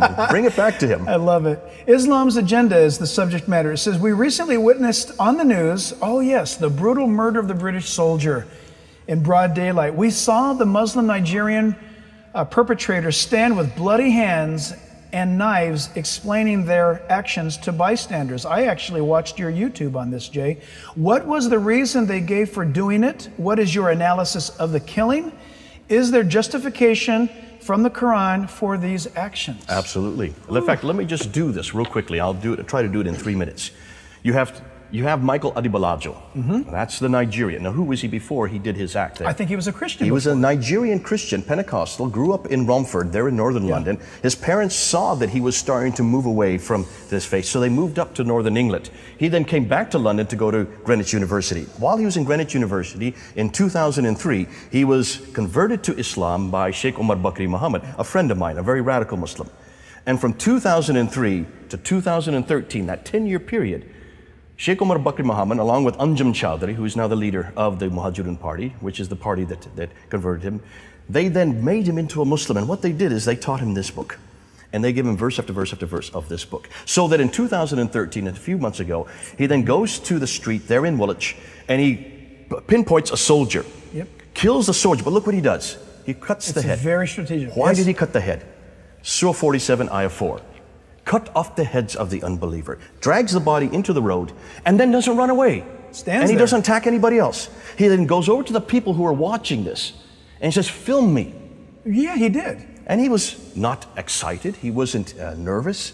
No. He just spoke like you and I are speaking right here. And he starts quoting reference after reference. He even apologizes to those who had I'm sorry you had to see this. I'm sorry. That's right. And then he says, but why have you killed my soldiers? Right. What do you mean, my soldiers in Afghanistan, in Iraq? Interesting. Here's a man with a London accent from Romford talking about my soldiers, my men.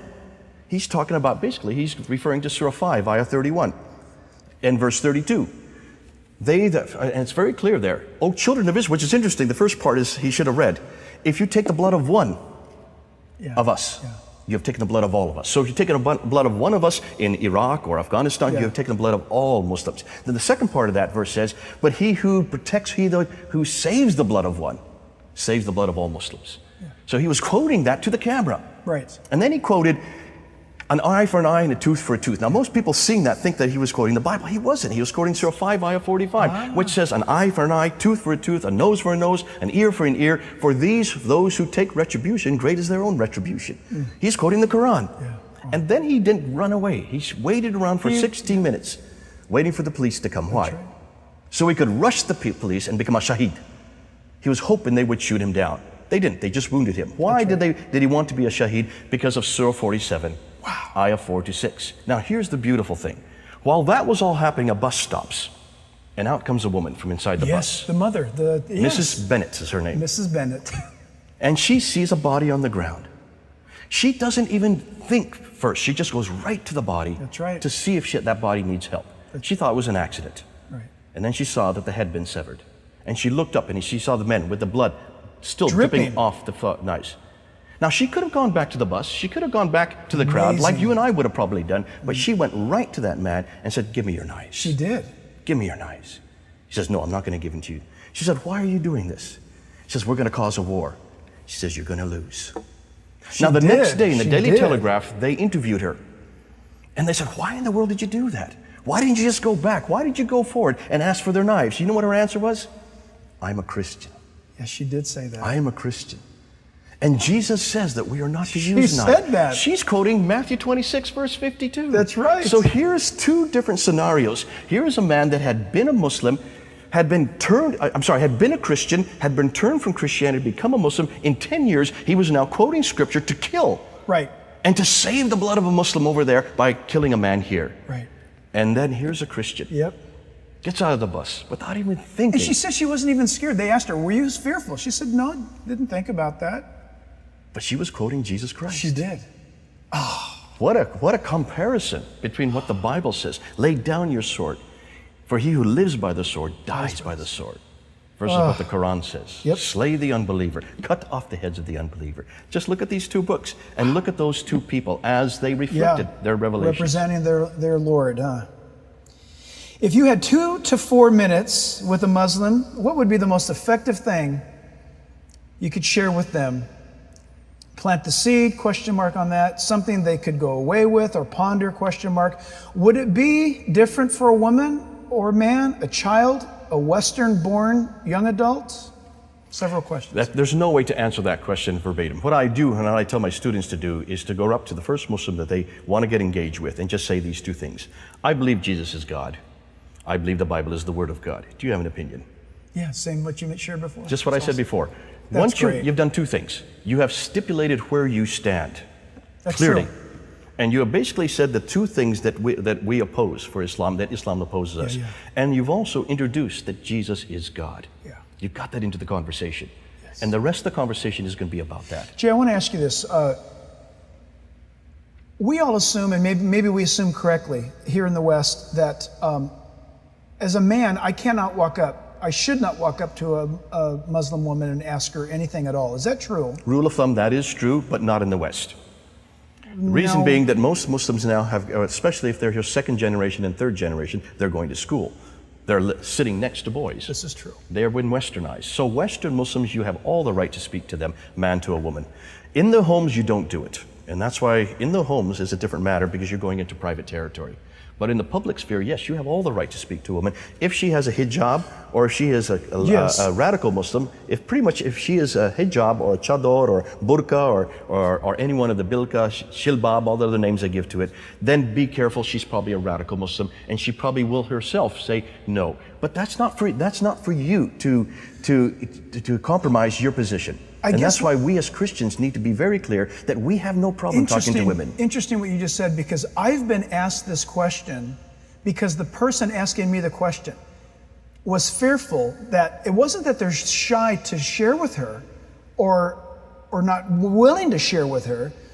They didn't want to share with her and get her in trouble, get her beat, get her whatever they might. She won't be getting in trouble. She won't be in trouble She will tell with- you if she's not permitted to speak to you.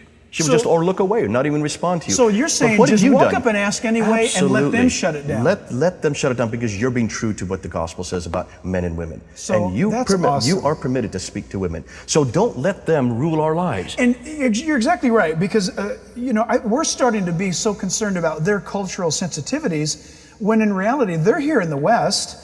On top of the fact, what trumps it all is preach this gospel to everybody. See, by just saying that, you're preaching the gospel.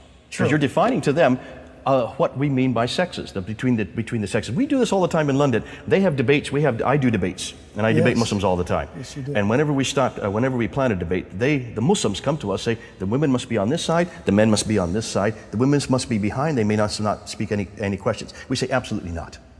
The women can sit anywhere they want. In fact, if you want to keep your women separate, you have the right to do that. But do not tell us where to put our women. Our women can sit next to us because we do not see them as sexual objects. Excellent.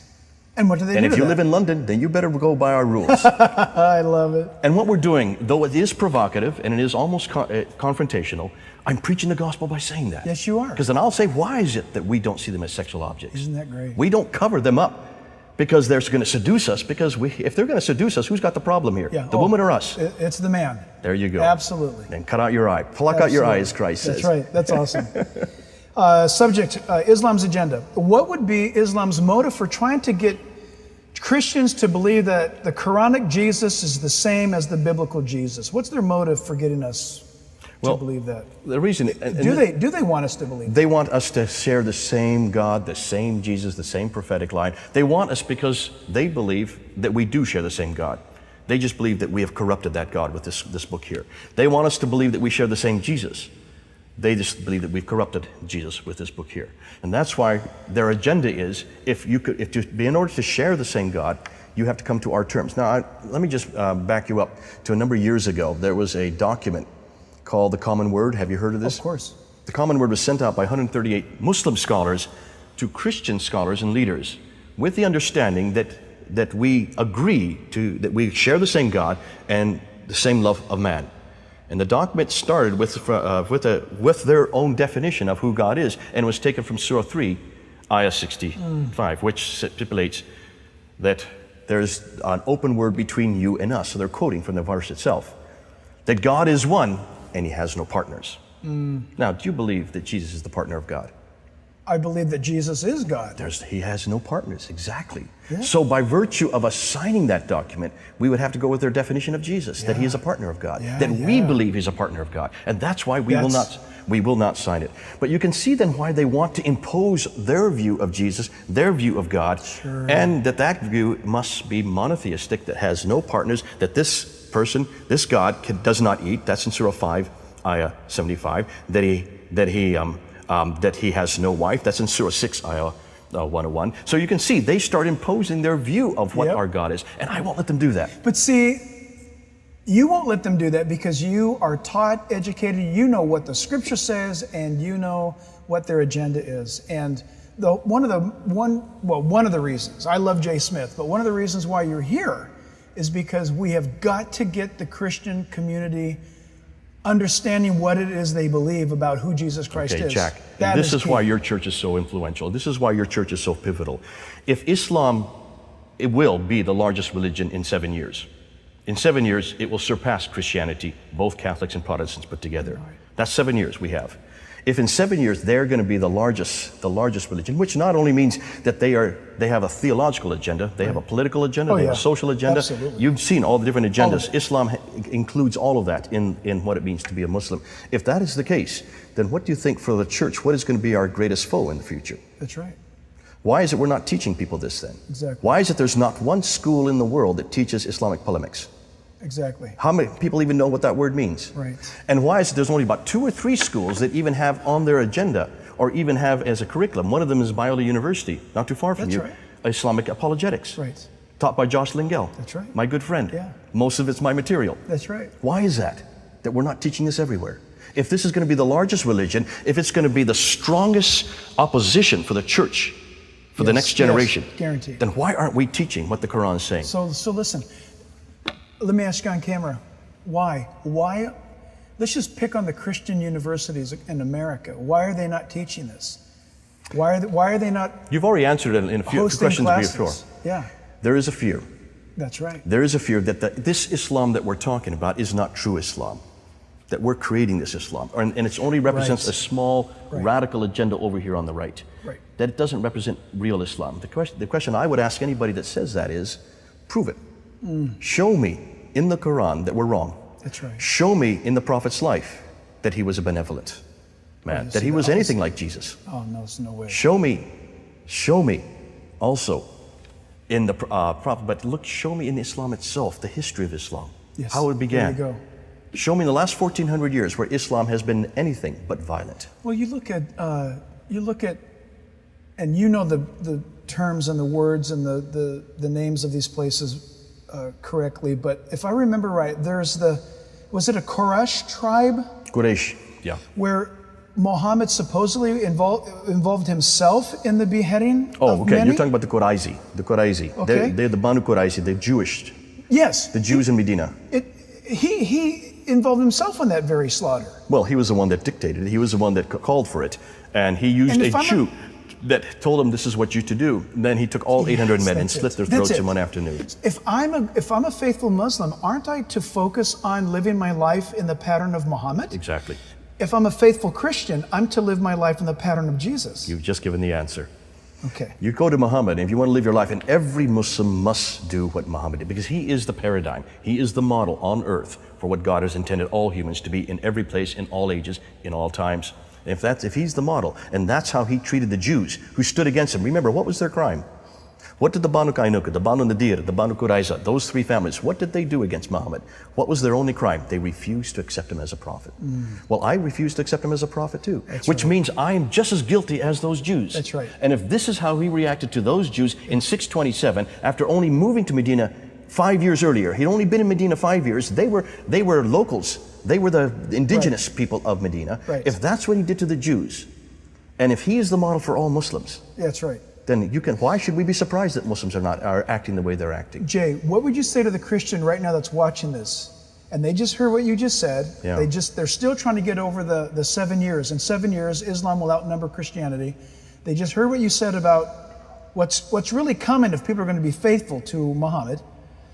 And the Christian is tempted right now to turn the channel or to log off and not hear this. What would you say to them? What would you say to them right now? Jack, this is what I would say.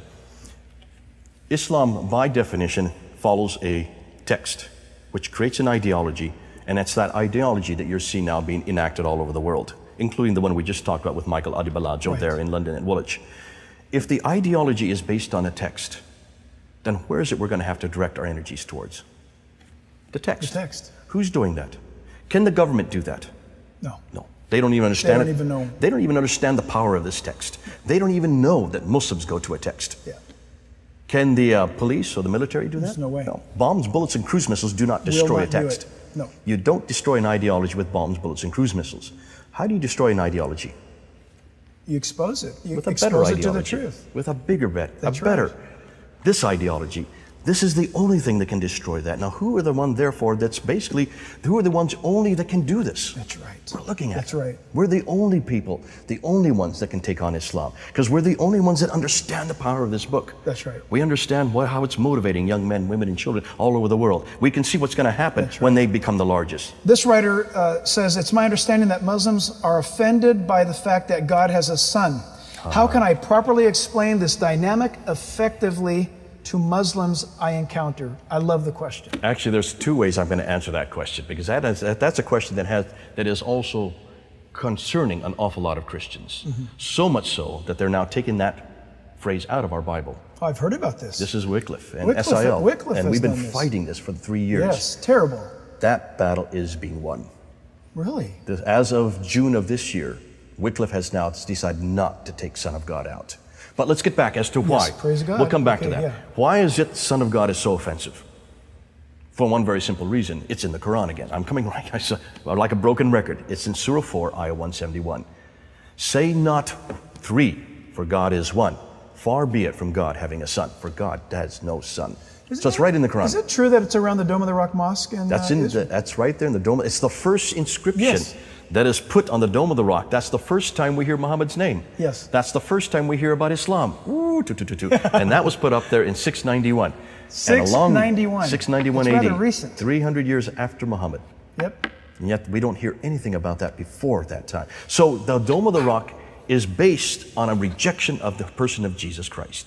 The inscriptions, Islam was created to reject Jesus Christ as Son of God. Now, what does a Muslim do, or maybe I'm getting ahead of something here, but what does a Muslim do who he looks at some of these dates that he's got to contend with his relatively new book in comparison to the Old Testament and New Testament revelation, where they're both in perfect harmony, that is the Old and the New Testaments. You've got Proverbs 30 verse 4 that says, who is he who has ascended, or he who has descended? What is his name, and what is the name of his son, if you can tell me? You've got Psalm 2, Psalm 8, you've got the Psalm 22. You've got these declarations that God has a son, and then eventually Islam comes along and says, no, God doesn't have a son. Yet there's data, there's confirmed information, there's manuscripts, there's an overwhelming bit of evidence that predates their declaration. What makes that statement that they make any different than the Mormon at my door or the Jehovah's Witness at my door, who's come along rather recently? Yeah, and the Muslims will say that all those references and all those prophecies, and there's about 300 of them in the Old Testament, are corruptions. They've been added by the Christians. We have somehow gone back but they even 3,400 years ago and put it in there. But they predate even the birth of Christ. Listen, even more than that, the Quran is very clear that the Bible isn't corrupted. So even the Quran, they can't go to the Quran on this one. It's very clear from this book that this book is the same book that was around when this book was written. So they cannot take that from the Quran. Yeah. This whole idea of corruption was only created in the 11th century, in 1056, by a man named Ibn Hazm. Ibn Hazm is the one that initiated this whole idea of corruption. That's 400 years too late. It's convenient. It's very convenient. And that's why they finally got around to reading our Bible. Wow. But shame on them. They shouldn't have waited 400 years. Oh, that's amazing. I love it. Can you explain the role, purpose, and or view of women as outlined in the Quran? How does the average Muslim view women in the United States? Wow. Okay, I'm just going to go to two surahs. Surah 4 and Surah 2. That means book 4 and book 2. I'm going to give you 7 verses real quickly, and we'll show you what the Quran does with women. Surah 4, Ayah 3 says a man can have up to 4 wives. Already, in marriage, there's inequality. A woman cannot have up to 4 husbands. How many women would want 4 husbands? I don't know. Each one of us has a brother-in-law that comes with us. But nonetheless, a man can have up to 4 wives. You already see inequality in marriage. In verse 11, Surah 4, Ayah 11, it says that a man has twice the inheritance of a woman. So a woman has half the inheritance of a man. So in death, she is unequal. Verse 24, Surah 4, Ayah 24 says that a man can have as many women as his right hand possesseth. That means as many women slaves of war as he wants. These are concubines that he takes in slavery. He He can have as many of them above and beyond the 4 wives that you heard in verse 3. Surah 4, Ayah 34 says that a man is a protector of women, but to those women who stand against their husband, he must admonish them first. If that doesn't work, then he must throw them from the bed. If that doesn't work, he can beat them. Daraba. Yeah. That means to scourge. Right. In Surah 2, Ayah 282, it says that a woman has half the testimony of a man in court. Right. Inequality when it comes to their testimony. In Surah 2, Ayah 223, and this is one of the hardest ones. Surah 2, Ayah 223, it says women are the tilth for their husband, and a man may plow his wife anytime he wants. That means he may plow her sexually anytime he wants. It's a horrendous verse. Yeah. Thank God I won't have to defend a verse like that. Then in Surah 2, Ayah 230, it says that a man may divorce his wife simply by saying talak. 3 times. 3 times. Divorce you, I divorce you. If after he has said it the 3rd time, and he wants to take his wife back, he cannot do so until she marries another man and he consummates the marriage and then divorces her. Only then can he take her back. Now, what does that say about women? Now, I've heard this, I don't know if it's true, but I've heard this, that in the West, where these divorce or these multiple wives issue is a problem in the West, Yeah. that some have viewed the Western system of divorce and remarriage being so accepted that they can marry a wife, they can have her bear children, they can divorce her, let her become now the financial burden of the welfare system, Yeah. and he can just fulfill his 4-wife pledge by having 4 wives. What in they the do in the Western West, what they system. do in the West, and let the they'll come in with taxpayer 4 pay. wives, but they'll only refer to 1 wife, and she is the one that's their official wife. The other 3 are nothing more than girlfriends or mistresses. So they'll go on welfare, and that's usually how they get around it. There's a question I have because I've asked people, why is it in our own community here in LA area, when a Muslim woman is wearing a hijab or burqa, Yeah. we've never seen any of them in public pregnant. Now, is there a rule to this? No. There's no rule. No. It's very interesting. They can be pregnant in public, provided that they're covered up. And that's in Surah 33 that says they've they must be covered- covered they've- up. they've covered that up, Verse really? 59. That's amazing. Issa, you covered that earlier. What are the 3 most common objections a Muslim has to the gospel, and how should we handle them? I think you've been answering that, but what are the 3, they're asking, common objections a Muslim has to the gospel? Well, the biggest thing is Jesus. It always comes to that. And the second biggest is corruption of scriptures. It always comes down to those 2. The third one I would think that would come after that would be the problem with the crucifixion. Yep. They'll bring it up. So those are the 3 right there. They're the 3 biggies. Our local mosque, on one of our resurrection services here during that Sunday morning, our local mosque took the time to put, we didn't know about it at the time, but they put leaflets on all of our windows saying Jesus was not crucified, but died in, this particular group said that he had died in Kashmir. Have you heard this Oh yeah, before? this is the Ahmadiyas. These are not Muslims. They're not Muslims. No, it's a sect of Islam, much like the Jehovah's Witnesses would be to us. Oh, interesting. They're hated by Muslims. Really? They were created in the 1800s by a man named Ghulam Ahmad, who was from Kashmir, conveniently, who believes that Jesus did go on the cross. So what he does with Surah 4, 157, I don't know, because he has to confront that. But that he did not die. He was taken off the cross. He swooned, and he was put into the Cold tomb. into the tomb. He woke up Revived. 3 days later, With a threw out bad the 2-ton headache. stone, overpowered the 16 guards, Oh, and then dear. made his way to Kashmir. There he married, and he had 7 kids, and then he died. Okay. And that Ghulam Ahmad is the Messiah, the return of Jesus. So Ghulam Ahmad is the returned Messiah.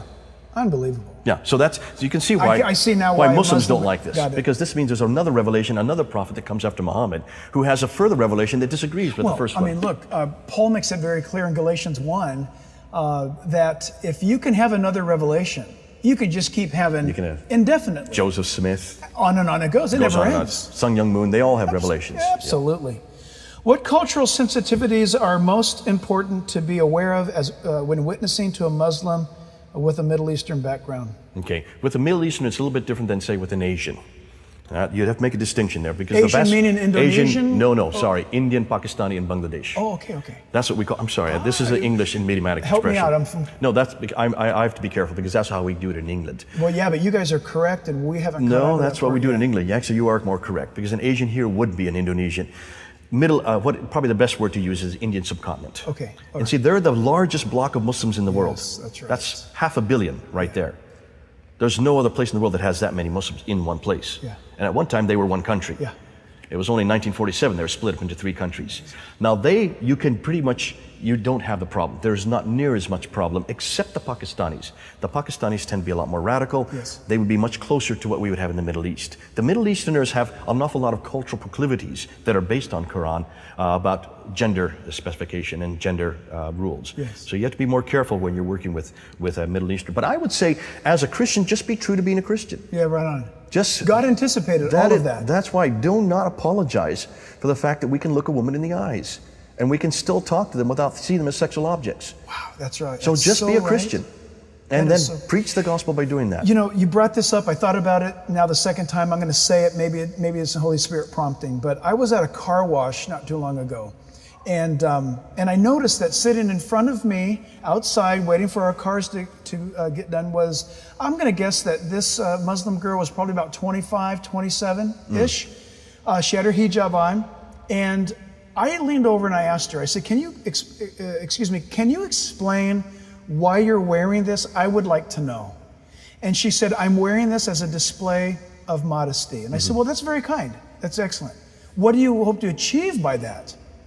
And she said, "Well, it prevents others from thinking," she used a different word than lustful thoughts, but it meant that. And I said, "Well, can I say something to you? I'm a Christian, and I'm old enough to be your dad. So can I say something to you? You wear this so that a Muslim man doesn't look at you and think a thought?" And she goes, "Well, yes, but not only a Muslim man, but yes." And I said, "Well, as a man, I want to tell you as a father figure that you see that trash dumpster out there that's shrouded, it's built in concrete? If you were to be inside that concrete blocked area and there was a sign out front of it and it said woman inside, that's all a man has to know for him to start thinking thoughts. What you're doing is commendable, but don't you think that a man's heart is much more corrupt than you, with your act of modesty, trying to be noble as you are? It's not going to work." She was silent, and I said, "Let me put it to you this way. In Islam, who's the strongest, the man or the woman? The man. Who's the most spiritual? The man." And I said, "If that's true, then why doesn't the man govern his thoughts? There you go. Govern his eyes and look away from you, so what that does you, Jesus say? so that you wouldn't have to dress like this, and you could be more free?" And she said, "Are you saying that a man should not think thoughts or look away?" And I said, "Yes." And she said, "That man has yet to be born." Oh, you were looking at him. And I said, "I have to tell you something. This is exactly the power of Christianity." Yeah. And she would not talk to me any further Yeah. from that moment on. Brilliant. I love that. I love that I example. just thought, if the power of God is so powerful, then let that power be released. And it should exhibit in self-control. That's right. That's Right? a brilliant way to answer it. So, one final thing. We've got 2 minutes left. Is there evidence that the decapitations that take place during the tribulation period, interesting, they're referring to Revelation 13, could that be a result of Islam in the world? Interesting thought. Revelation 13, those who do not believe in the doctrines and the power of the Antichrist, they are beheaded for not bowing to him. Interesting. Is beheading in the world... Yeah, I'll let you answer that one since that's up your alley. I would say that's certainly scriptural in that it's in Surah 47, ayah 4. Very clear that the unbelievers are to be beheaded. Now, the unbelievers in that case would be us. Yeah, interesting. Wow. So there's scriptural backing for that. Yeah, I don't know if I'm going to say... I'm sorry, Quranic backing Quranic for that. background for that. Backing for that. I'm not going to say... This is my personal view on this. Yes, Revelation 13 says the mode of death will be beheading. Interesting that they asked this question. I do not believe, though, that the Antichrist will be a Muslim as we know Muslims today, because the Islamic doctrine would stand in direct opposition to the doctrines of the Antichrist. There you go. Islam is not going to allow someone else to take over the world. This man, the Antichrist, wants to rule the world. And according to Revelation 17 and 18, he brings all religions together. I don't see that coming together. No, I wouldn't worry about that, and I Yeah. don't think we need to answer that Yeah. one. But we can say that there is scriptural reference That's and certainly interesting. backing for it. Let's just leave it at that. Jay, we've got about 40 seconds left. Can you just tell me, and those that are listening right now will get it, how can we help you do what you're doing? I've seen you, the world has seen you on YouTube. There are various awesome teachings that are available that you've done. What can you tell us for those that are watching? And then when you tell us that, will you end this by telling any Muslim that might be out there today why they should accept Christ? I love to end that way. No, I think the best thing you can do is just be true to yourself. Make sure that you know your Bible. Make sure you know who Jesus Christ is, and preach Him without any fear. Please do not apologize for who you are and who Christ is in you. Make sure Christ gets out into every conversation. Do not think about their sensibilities. Yes. Think about Christ's sensibilities. Yes. And the fact if they don't hear from you. Remember, Muslims are as passionate as, in fact, they're more Sure, passionate they're than we more- are. more And so. they will try to convert you before you try to do the same with them. So in that sense, if you want to really make an impact on them, you better be as passionate as they are. So I'm a Muslim right now. I'm lost. I don't know that. The plane's going down. I only have a few seconds. What are you Come going on to tell home, me? come on home. The best way to understand God is come on back to the Bible, because the God here is a God that knows you, that can come your direction, that is big enough to come and walk and talk with us. Your God is incapable of that. You've got the wrong God. Come on back to the real one. He walked among us. There you go. Our God is able to He's come able and to walk do that. among us. Can Allah do that? That's awesome. Absolutely not. That's awesome. Well, church, listen, this is exactly the reason why I've been telling you that you have got to get connected with what Jay Smith is doing in the world. There's nobody in the world that's doing this, and you've got to support him. You've got to help him. Now, look, as a body, we collectively support him. But listen, I don't want to limit that. I want you to go to his website. I want you to Google his name, find out, get more information about how you can give him the power and the ability to be your voice, to be your hands. Look, let's be honest, you don't have the time. He's dedicated his life to reaching the Muslim, and you may never have that chance. So I want you to pray for him. I want you to support him. And I want you to stay tuned with what's happening in his life. So church, God bless you. Thank you for being here tonight and having this service. I think you'll always remember this and use it to as many people as possible. God bless you.